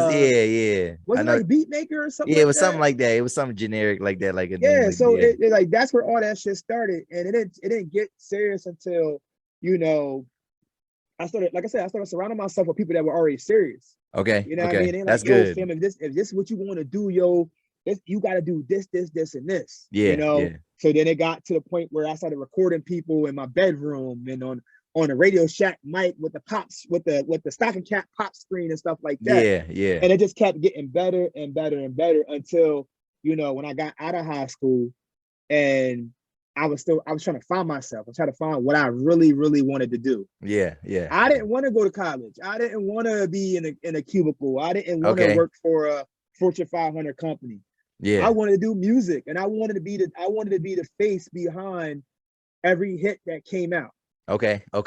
So that's hard. So that's what drove me to really, really start what I'm doing today. See, and it's crazy because you're an intelligent dude, you're a smart dude. So I figured like you might have went to school for some of this shit. I mean, this is all self-taught. So listen, it's crazy. I get this question all the time. So I took a 6-month course at Hack. Okay. And it was just a certification course. It was just something simple just to do. And it was more just on a live aspect. I didn't get into the actual studio aspect until, linking up with people and sitting in the studio and watching them do what they do. And then I'm like, yo, I could do this. Yeah. You know what I mean? And then it went from being, a quote unquote apprentice to now owning my own studio. Yeah. You know what I'm saying to you? So it's all been it's like I said, it's been pros and cons, but shout out to Google. Yeah. Shout out to YouTube University. Yeah. All right. You know what I mean? I know everybody says that, but YouTube University, if it wasn't for YouTube University, I wouldn't be here, because you got people who actually drop gems on some of them videos. But you gotta sift through that stuff, because you also gotta make it work for you, because what works for somebody is not gonna work for you. Yep. You understand what I'm saying to you? So I started taking bits and pieces from everybody, and I started creating my blueprint. I started creating who Moot was. Yeah. You know what I mean? And once I did that, I just went full tilt with it. That's hard. I felt like I did it differently from everybody. I didn't stick into a certain genre. And that was a little question I had, but like, so you don't specialize in any type of genre or anything? It's just no. All right. I'm I'm free will when it comes to this. You know what I mean? Like one day I could be doing EDM, one day I could be doing country, one day I could be doing some trap, one day I could be doing R&B. Yeah. You know what I'm saying? Yeah. Like I try to cover the spectrum, because I feel like when it comes to music, you're not for everybody and everybody's not for you. Yeah. So that EDM song might not be for one of the bros, but it might be for Tommy who just at his crib and he's just rocking out, but he rocks with it. Tommy's a consumer. Yeah. Tommy's going to pay that bread and listen to your EDM song. Yeah. So I don't stop myself because I want to do a certain genre. I don't do that because money's everywhere. Yeah. Fans are everywhere. Yeah. Listeners are everywhere. You know what I mean? So if I could touch that one person with whatever I'm doing, that's what I want to do. That's hard. I like that.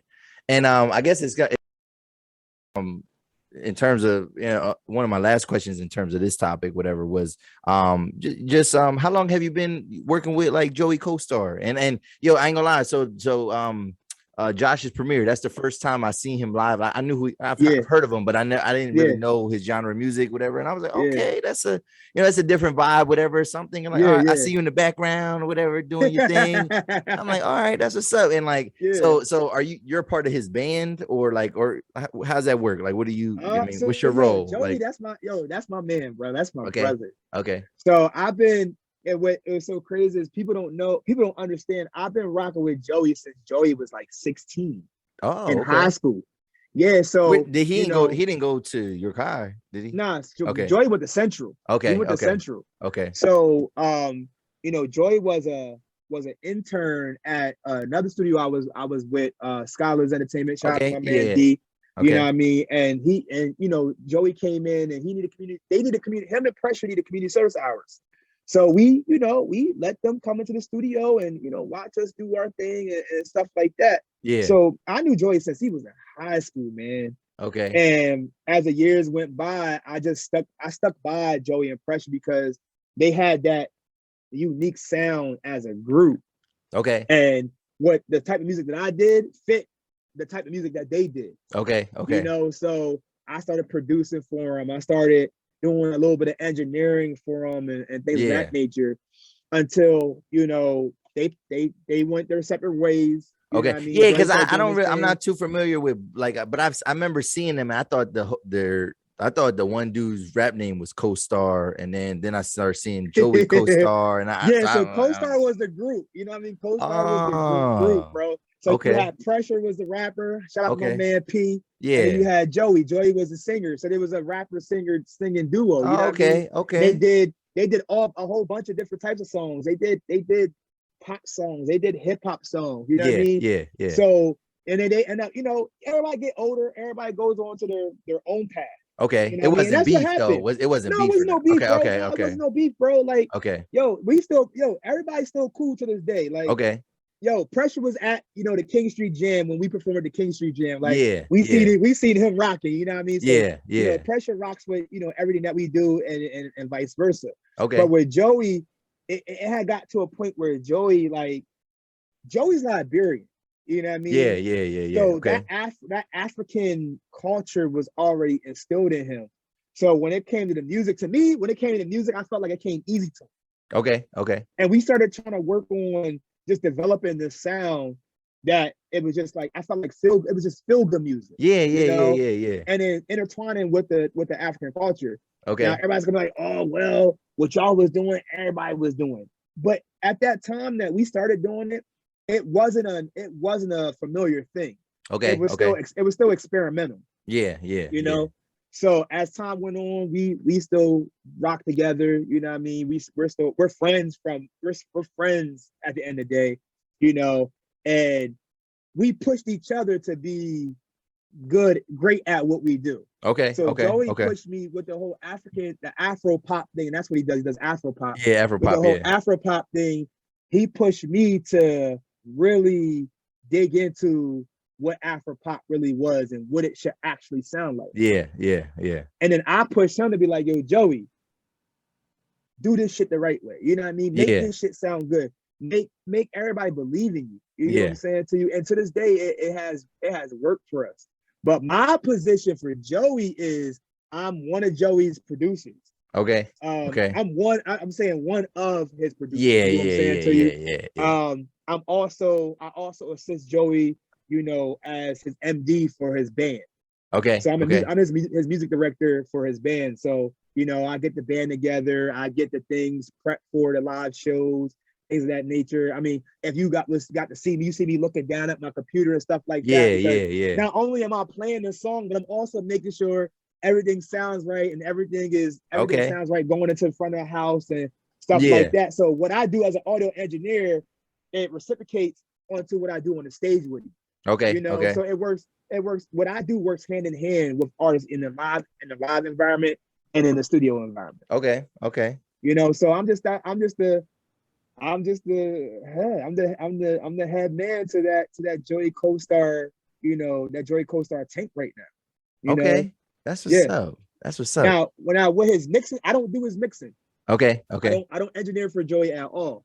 Dell and Lee over at Studio 117, shout out to them. Okay. You know what I mean? They do 100% of his engineering. And that was, and for real, it was, for me, it was by choice because I didn't want that workload, that heavy workload, because I was still working with other artists. I'm still doing other things by day. It becomes hectic when you're doing everything for that artist, because artists are needy. You know what I mean? Artists know what they want. You know, and it's not a bad thing to know what you want, but it also becomes stressful for me because I want to make sure I'm producing what they want. We're people pleasers. Producers and engineers are people pleasers. Okay. You know, so yep, that's what I do. That's man. That's good. Dang, yo, this conversation, this is rocking and rolling. I'm about to, I don't know, we might not have time to talk about football because I got to get my son in the bath pretty soon. But all right, so dang, this is good, man. This is real good, real good stuff, man. Real good content. All right, I did have one like last kind of topic, whatever. I kind of want to touch on, whatever. And so you know what I mean.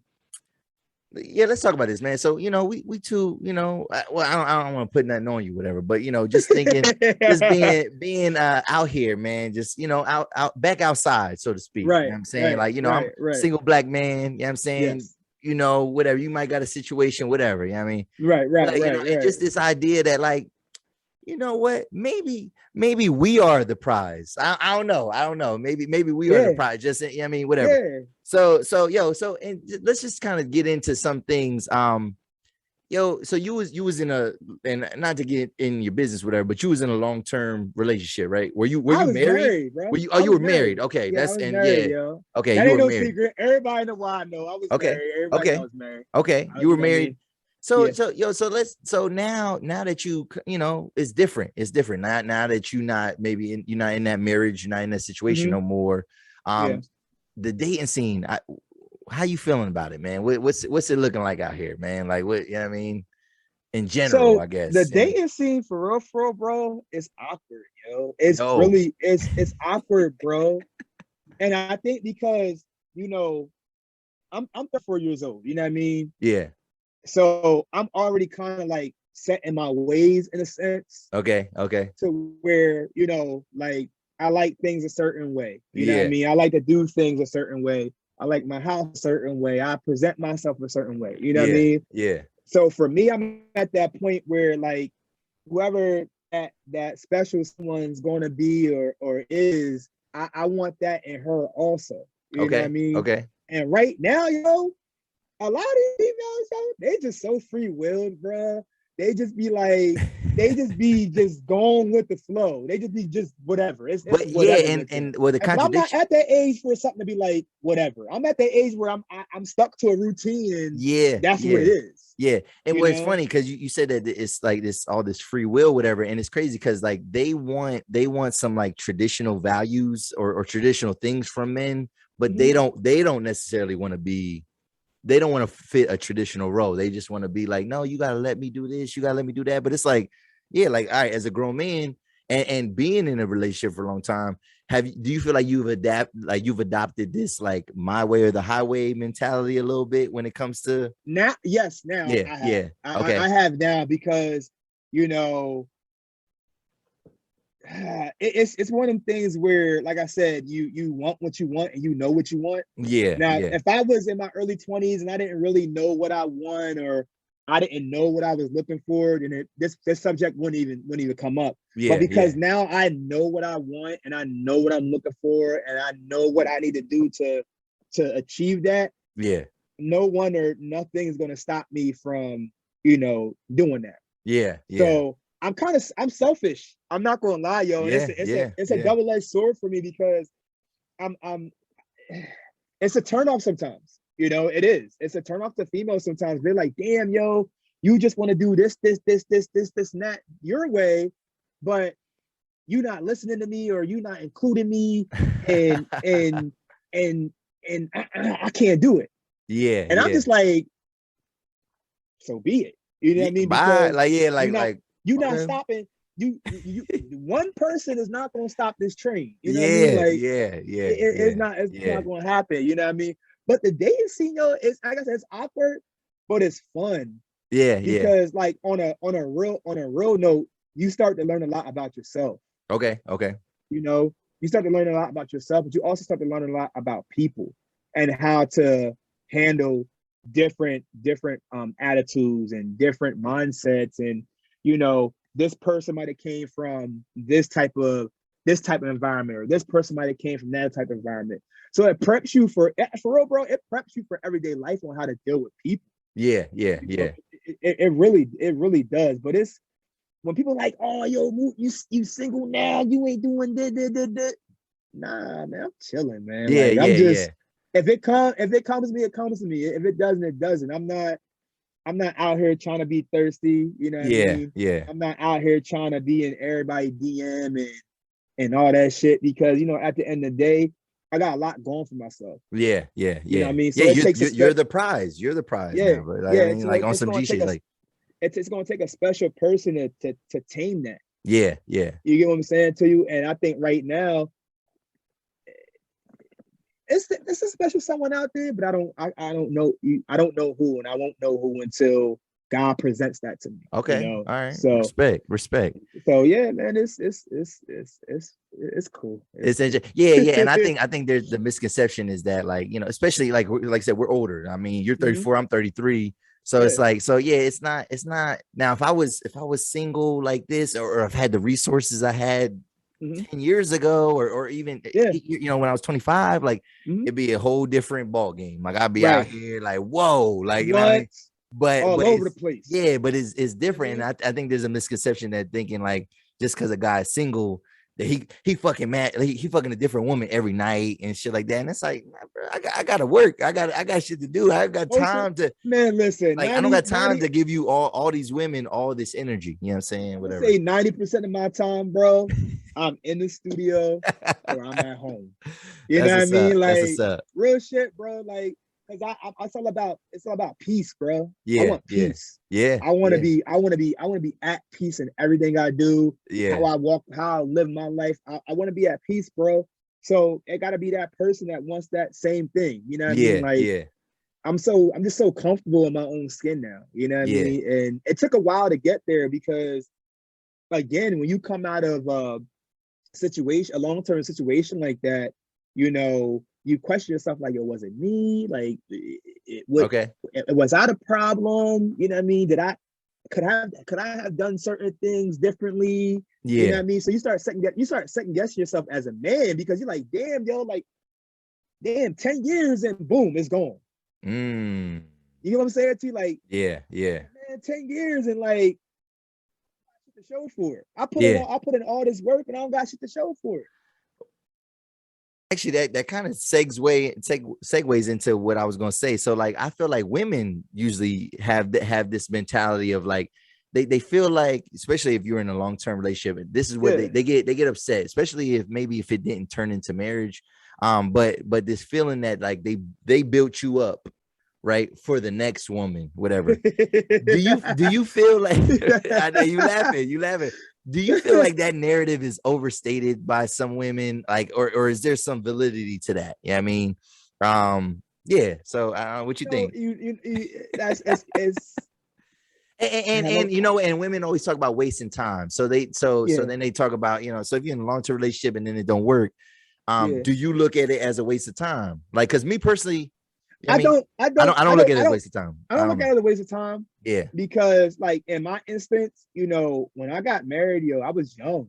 Yeah. You get what I'm saying to you? I was 23 when I got married. That's, you know what I mean? You brave. So, you a brave boy, man. I know, man. I know.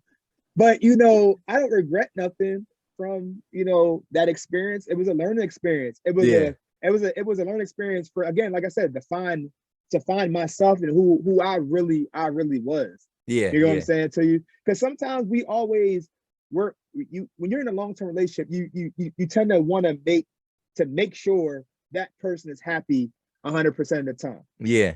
So you're gonna do any and everything to make that person happy. Yeah. But sometimes you tend to lose yourself because you're so worried about making that person happy. You're not making yourself happy. You're driving yourself nuts, especially if somebody else happy. Especially if you're a father as well. You know what I mean? Like, because you worried about making that woman happy, you worried about making your children happy. Mm-hmm. You know what I mean? And then you do lose a lot of yourself. You know what I mean? And especially lose yourself. And that's crazy. And you did that in your 20s. You know what I'm saying? Yeah, so like those are prime time years. And I felt the same way. Like I was in a long-term relationship, not as long as you, but 7-8 years, you know what I'm saying? Mm-hmm. Like from 25, you know what I mean? And I was, you know, and I felt like, damn, like, you know, I did get away from a lot of things that I liked and enjoyed and you know. But you know what, bro? I say this to everybody. Like, I'm glad I made that decision to do it early. Okay. Oh, okay. You know what I mean? And the reason why I say that is, and it sounds crazy that I say it, but I'm like, now where I'm sitting, and I feel like I'm glad I did it because it gave me a broader outlook on, you know, one, what I need to do as a man. Yeah. Two, what I need to bring to the table. Yeah. And three, what I want in my next significant other. Yes. Okay. You understand what I'm saying to you? Because at the end of the day, like, certain situations you get comfortable quick. Yeah. You know what I'm saying to you? You get to that point where you're like, I'm not happy with this person, but because I'm with this person, we just gonna make it work. We're gonna make it work. Yep. They got the kids. You know what I mean? You're gonna. Yep. Don't use your kids as an excuse. For real. Drive yourself nuts, bro. I agree. Like, I'm not gonna lie to you. Like, I agree, man. I don't talk. I mean, I don't talk bad about my situation because, like I said, it was a learning experience. But you know, as a man, growing up, like for me, my mom was a single mom. You know what I'm saying? Okay. So I had my dad, but my dad passed when I was 7. You get what I'm saying? All right. Yo, so my dad passed like I want to say prime years and when I needed him. To know what a man was and what a man needed to do and how did he provide for his family. And I didn't get that. You get what I'm saying to you? So my thing to me was always, my kids will always grow up, or my kids will always be raised in a 2-parent household. Yeah. You know what I mean? You was fixated on that. That was it. 2-parent household, and that's that. Same way. I felt that. I feel that. But you know, with that being the common goal, again, it goes back to you start losing focus on the things that allowed you to keep that 2-parent household for your kids. Yeah. You understand what I'm saying to you? Yeah. The showing the affection. You get what I'm saying to you? The honesty, the trust, anything that goes into a relationship, a lot of those things get pushed to the wayside because we're so focused on building that old machine. Yeah. Yep. You understand what I'm saying to you? Yeah, definitely. And I think like now for me, like when I get to a relationship, all them things are a priority. They have to be a priority for this thing to work. Yeah. I'm not just gonna be with you because you're a bad bitch. I'm not gonna be with you because right. You know what I mean? You gotta bring more to the table than good looks and looks and your career, and your body and all that. There's some fucked up people. There's some fucked up females that's bad as shit, bro. Yeah, they are so torn and broken inside, yo. It's so crazy, but you would never know that. You would never know. Well, yeah, because all we see is the highlights. We just see the highlights. The outside look good. Yeah, the outside looks perfect. Yeah, you know what I mean. And people hide behind that shit. So I don't ever want to put myself in a position where I'm at that point where I'm the healing factor for someone and the shit that they went through past me. Yeah. You know, like when you come to the table, like you're gonna go through shit. You're gonna have shit that you're still working on, but I don't want you to ever use me as the daddy issues and what you what you lacked and what you didn't get, because that's how a lot of these relationships are. A lot of these females ain't with these dudes because they're with these dudes. They're with these dudes because they see something in that dude that they didn't, that wasn't fulfilled from. You feeling voids. Father. You feeling void. Yep. You know what I mean? And that's covering scars. I mean, emotional scars and shit like that. That's the wrong reason to be in a relationship with somebody, man. You're going to drive yourself crazy. You're going to be miserable. That's what's up. Now I just take my time with everything, man. Like I said, and whatever God brings me. If he brings me a one-eyed girl that's got the other eyes cross. I don't know. I'm not co-signing that. I'm not co-signing. Damn, guys, since you sent me. Nah, I'm not. I gotta be appreciative. No, I'm just kidding. I ain't co-signing that, brother. I'm not co-signing that. No, I'm just kidding. Nah, because I gotta be able to look at. I gotta be able to look at you. You know what I'm saying? With straight eyes. You know what I'm saying? I said with straight eyes. But now, it's a right now. It's open season right now, man. Yeah. For me, it's open season, bro. I don't discriminate. You know what I mean? Like.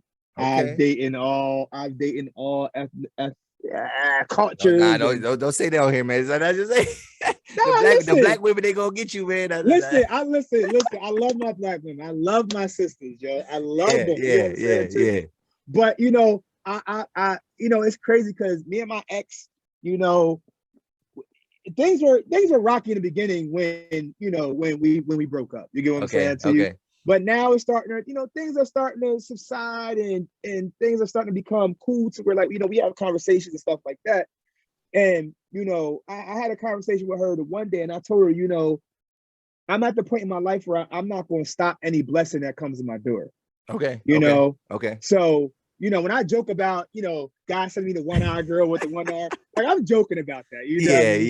But, a blessing comes in different shapes and different forms. Yes. You know what I mean? And I'm not going to be like, yo, I'm not going to deal with you because you're not my type. I don't feel like I have a type. Have a type anymore. Okay. Anymore. You're past that. I'm past that.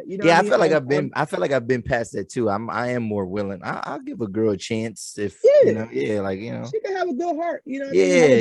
Obviously, because I know there's certain things. Obviously, there's some prerequisites before you even get my number and all that, whatever. Once we get into a date and all that, I'm like, I'll give you a chance. Let's see. I'm gonna give you a chance. You know what I mean? So I'm not gonna run you away quick. You know what I mean? Just because you have a flaw. Yeah. You know what I mean? If I really care about you, my job is to accept that flaw, and my job is to, I hate using the word, but exploit it in a positive manner. You get what I'm saying? It is. Yeah. So it's like I don't have a type, you know what I mean? I'm just enjoying life, you know what I mean? That's and if that person comes and she locks me in and she can deal with my lifestyle and deal with my crazy ass, then she's the one. All right, so what I kind of originally said, like, and I'm not putting nothing on your ex. I don't even know who your ex is, but anyway, So do you think that she might be in the background thinking like, yeah, man, like, whoever you end up with, like, do you think she's like maybe in the back of her head thinking like, damn, I built this man up to who he is, whatever, you know what I'm saying? And like, and maybe scorned a little bit or just in general, do you think a lot of women feel that way when relationships don't work out? Like they feel like, I think in the beginning they do. Like, I built him up for the next woman. Like, yeah, I think in the beginning they do. Okay. Because you do have some men who leave a relationship and then jump right into another one. Yeah. You know what I'm saying too? So I think that's where that scorn attitude comes from. You get what I'm saying to you? I know for me, as a man, I will say, yo, she did build me up. You get what I'm saying to you? Like, that was her as my wife. That was her job. Yeah, true. And your situation a little different because you had I was married. You were married. It was no girlfriend boyfriend type situation. I was married, so the deck of cards is totally different than being boyfriend and girlfriend. Yeah. So when we say like, oh yeah, when I hear, oh well, I don't hear it, but I do hear females say, well, I made him. Yeah, like, all right, you know what I mean? I hear that all the time. Like, oh, if it wasn't for me, he wouldn't be in the position he at, and da. Listen, you right, baby girl, you right about that. But me to as an extent, man, You just was the motivation for me to be where I'm at now. Yeah. You know what I'm saying to you? And I just feel like, you know, females take that shit and they they run with it. Yeah. But in most aspects of when you with somebody, you are with somebody to build them up. You are with somebody to make them a better version of them. You're supposed to be with somebody to make a better version of them every day that you're with them until you can't do it no more. So do I think women do build men up? They build them up. Do men build women up? They should. They should. Yeah. That's good, man. That's good. Might good. Sound different. I might like, oh nah, my ex built my if listen, the man I am today, like if it wasn't for my ex being that person to tell me like, yo, you take it with a grain of salt, but it repeats in your mind over and over and over and over. And then you tend to question yourself like, yo, is this what I'm really supposed to do? Well, let me try it a little bit and see if it works. You know what I mean? And for me, that's what I did. Like when I got out of my situation, I did a lot of self-reflecting. I did a lot of, just look at myself in the mirror, man. Because like I said to you in the beginning, when you're in a long-term situation like that with somebody, you don't think about it ending. You think about it being forever. Yeah. You know what I mean? Yeah. So then when it ends, you start like, damn, like everything just starts falling. All the deck of cards just start falling. You know what I'm saying? Yeah. And you start questioning yourself as a man. Like, did I do enough to be satisfied with this thing ending? Yeah. So do you look at that relationship, even though it didn't work, do you look at that relationship as a failure though? No.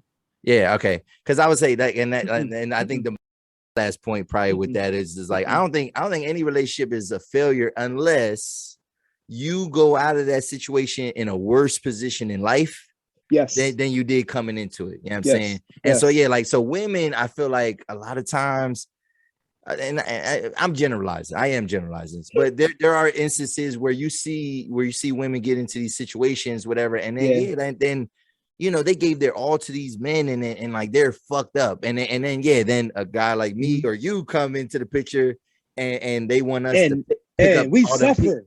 We suffer. Like they be like, and I'm just like, well, damn, like.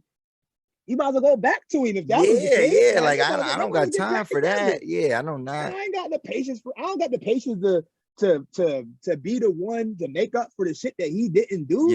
This shit's supposed to be a whole brand new type of experience. Like you still stuck back on that, you might as well go back with him. It ain't worth it. But I know for me and like my experiences now, it's like I run into that sometimes, but then I don't. You know what I mean? Yeah, definitely. But it's like, I'm picky as hell.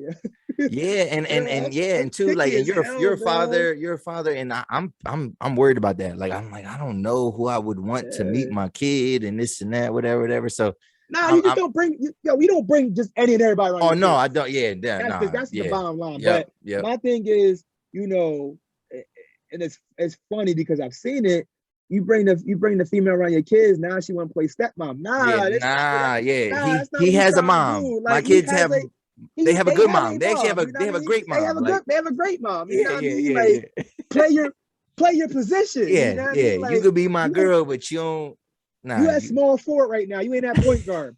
You know what I mean? Like you small forward right now. You know what I mean? You're not even at shooting guard yet. You're not even at two guard yet. You know what I mean? Like relax, man. Relax. Slow down. You know what I mean? So like I know when I make my decisions on females, that the first thing I think about is my kids. You know what I mean? Like, and people can tell me I'm crazy, but my kids be like, yo, dad, you don't like her? I don't deal with it. You know what I mean? Off the rip. So like, say for example, like I deal with a chick, you know what I mean? And I feel like the time is right to bring around my kids, you know what I mean? Yeah. And to me, I'm looking at like, the interaction's cool. She's being cool with my kids that this. And then my kids come to me like, yo, dad, we ain't feeling it. Yeah. I'm gonna stop dealing with it. Okay. Well, all right. So, then I guess then the question would be like, well, how long before you know what I mean, even introduce your kids to somebody? Because like, yeah, what if you have all these months with somebody and then you just like, nah, my kids don't like you. Nah, yo. So I know for me, like, I have a minimum in a sense. Yeah. You know what I mean? If it like only, I'll be honest with you, out of all the females that I've dealt with after, you know, my situation, only 2 of them interacted with my kids. You know what I'm saying? Okay. And so it's not like I'm bringing every chick I'm dealing with around my kids. Yeah, like, nah.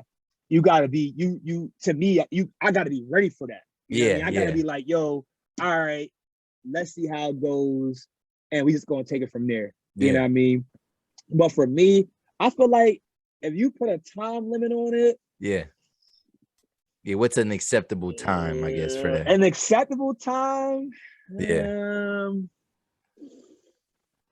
I want to say a year. I think a year is an acceptable time. I said something. I was talking to a female and I said 8 months in a year, bro. Yeah, I said something like that, and she was like, "Nah, 6 months is like long enough." And I was like, "I don't know about that. 6 months is quick as fuck." Like, yo, 6 months go by fast, and in those 6 months, you're still learning that person. Hell like yeah. a lot of shit don't come out until that 6 months. And especially, all right, so and then put on top of it, like, all right, a person like you, maybe a person like me, we're busy. Like 6 months, fam. Like I can count that in weekends, yo. Bro, you know what I mean? Like how many weekends that is? Yo, like 2021 went by fast as shit. Bro. Hell yeah. So I'm like, nah, 6 months. Nah, that's a little too quick. I think between I say 8 months is scratching it. Yeah. But for me, I think at least a year. I like that. And I say a year because I like that. And whatever chick I'm like, see, my man Moot said a year. He said I wasn't supposed to let he said I wasn't supposed to let you meet my kid till a year. Yo, so listen, and for real, and the reason why I say a year is because it's a mental preparation.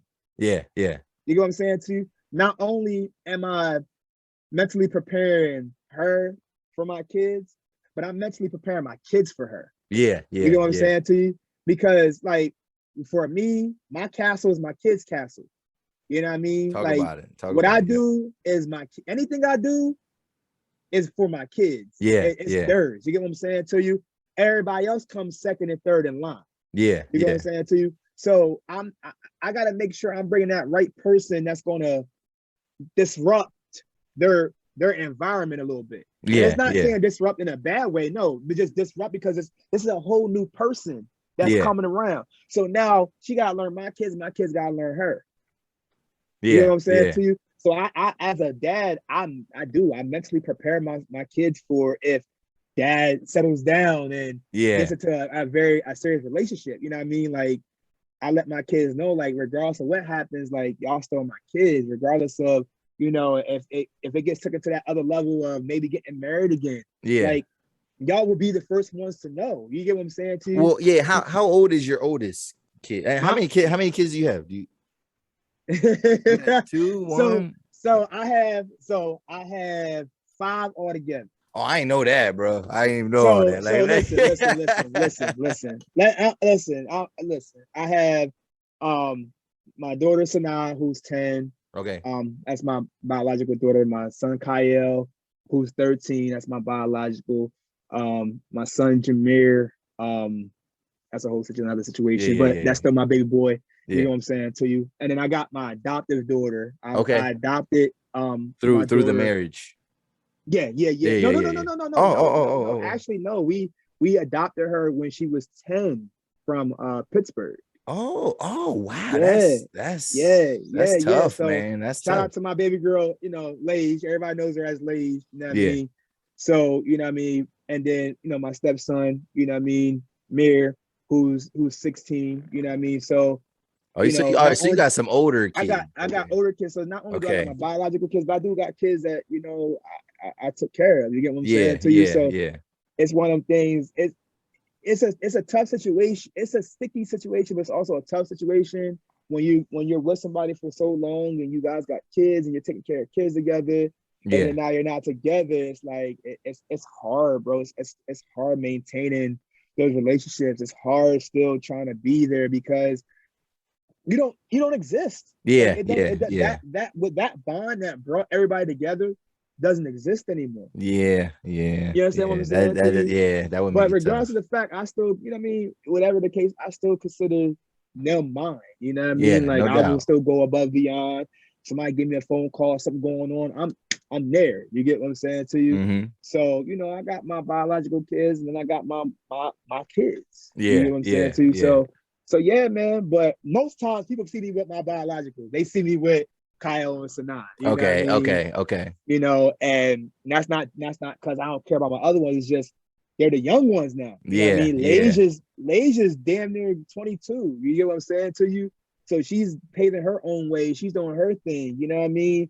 Yeah. Mayor is 16. He's doing his own thing now. You know what I mean? So the little ones is like they're there. You know what I mean? Yeah. So they're always, you see me, you probably see my kids with me. Okay, you know what I'm saying to you? okay. So it ain't no picking favorites. I don't believe in favorites. I don't believe in none of that. You know what I mean? Yeah. We treat them all the same. That's good, man.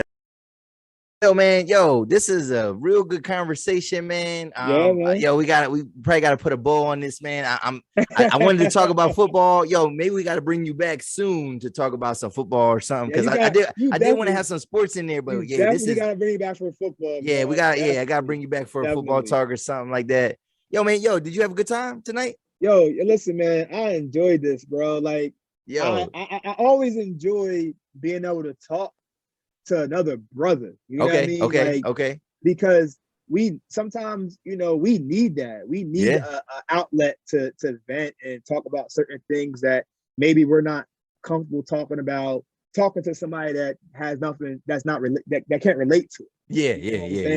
Yeah. So for me to be able to talk to you, bro, and you know, break certain things down, it feels good. You know what I mean? We don't get to do that. We don't get to do that often. Nah. So shout out to you, man. Like, thank you, man. Yo, for real, bro. Like, I ain't gonna lie, man. You the MVP right now, dog. What? Real shit, though, man. And listen, because I'm gonna tell you something. Everybody and their mom make music. Everybody and their mom, you know, has some type of business. You know what I mean?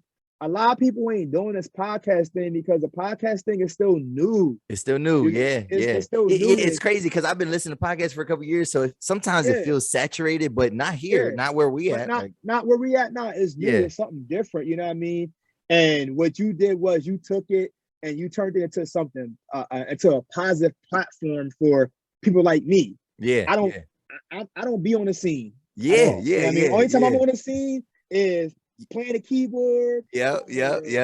I'm presenting some type of music or something. But other than that, I stay to myself. You know what I mean? I stay out the way. So to be able to have a platform and talk about things that, you know, I love to do and I experience, you know, this is crazy. It's perfect, bro. This is perfect, man. Keep doing you, bro. Keep doing you, man.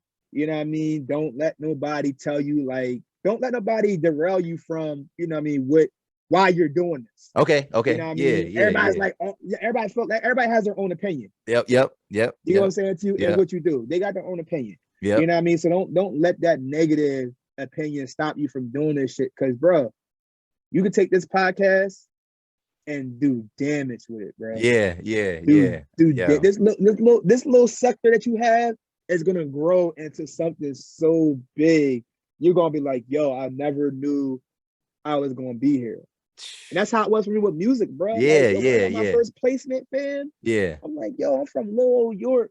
And my song's on VH1. What? That's crazy. Like, I feel like I dropped the ball. We didn't even talk about your reach and all that. Like, we gotta have you back on, man. We gotta have you back on. You talking about VH1 and shit. I'm like, yeah, man. Things happen, you know. It just things happen for what they happen for. Everything's a learning experience, you know. But it has brought me to me sitting in this chair right now. You seeing what I'm surrounded by, you know what I mean? And I got a lot of good things about to happen too, man. So I'm gonna definitely off of here, we'll definitely chat. All right, definitely. You definitely gonna see it soon. You know definitely, man. And yo, man, you know, you always welcome back here, man. You know, whenever you want to talk about whatever. It's crazy too, because it's just you just said earlier, something about, you know, like kind of having an outlet and getting to talk to people, whatever. Yo, just at work, we just had, like, at the end of the day, You know, it's a rough day, you know what I'm saying? Whatever. Yeah. And we just had like this little meditation session, and Boy was talking. He was like, yo, picture yourself in a place where you feel like yourself and like, you know what I mean, your outlet. And I was picturing me doing this tonight, and whatever.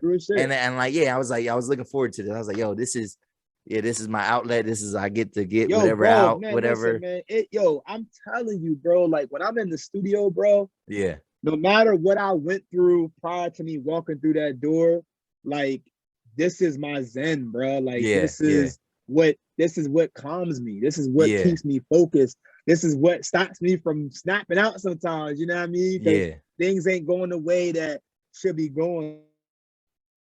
Yeah. I think your headphone. It went out a little bit. Yeah, it went out just for a quick second. Whatever. But yeah, I think this is what keeps me. You know what I mean? Yeah. So keep that same thing, man. Keep that podcast, bro. Don't let nobody change that shit, bro. Because you got a good thing. You got a good thing going here, bro. All right. Yo, I appreciate the good words, man. And I mean, that's definitely motivation, man. Definitely motivation. Keep going. Man. And yo, just for everybody out there, if you're still watching, you know what I mean, I need you to hit that subscribe, man. We gotta run these numbers. I know it's a long video. I know, we gotta run these. We gotta, I mean, we're gonna chop this up a little bit, but yeah, man, we need them subscribers up, man. Run them numbers up. And I appreciate you, I appreciate you, fam, for being a guest. Yeah, I mean, if you got friends that want to talk, man, you know what I mean, I'll vet them out a little bit, whatever. But yeah, we can, we can have something. But yo, this ain't for everybody though, man. Nah. Yeah, and that's what I was like, yo, my man is like, look, just even the first half hour, I'm like, oh, this dude is talking right now. Like, let's go. Like, this is gonna be a good one, man. It's gonna be a good one, y'all. So man, shout out to you, man. So yo, man, this is another episode of the two. Oh, yo, before we go, where can people find you, man? Where can people find you? Yo, you can find me. That's crazy. You can find me on Instagram. I am Moot Blaque. You can find me on Twitter. I am Moot Blaque. Find me on Facebook. Shanoy Moody. And then Snapchat. I am Moot Blaque. You know what I mean? So I am who they call Moot Blaque. Yo, man, if you're an artist out there, yo, go holler at this man, man. Yo. With this man right here, bro. Any style music. If you want to experiment, you know what I'm saying? You want to do something you ain't never did before, holla at this dude right here, man. He's the truth right here, man. Appreciate it, man. Thank you. That's what's up, man. Yo, I appreciate you, man. Yo, this stop, cause that ain't never gonna get you rich. Did my bid, I ain't never snitch. Gangsta nigga, I ain't never switch. Niggas said I go too hard, asking why he acting like a bitch. Every dollar that I touch flip, I ain't got no chill, I stay lit. Niggas know I'm tryna get rich, and if you don't like it, it's from my dick. For real, life in the trap. Every day of my life, y'all trap. Every day, every night, y'all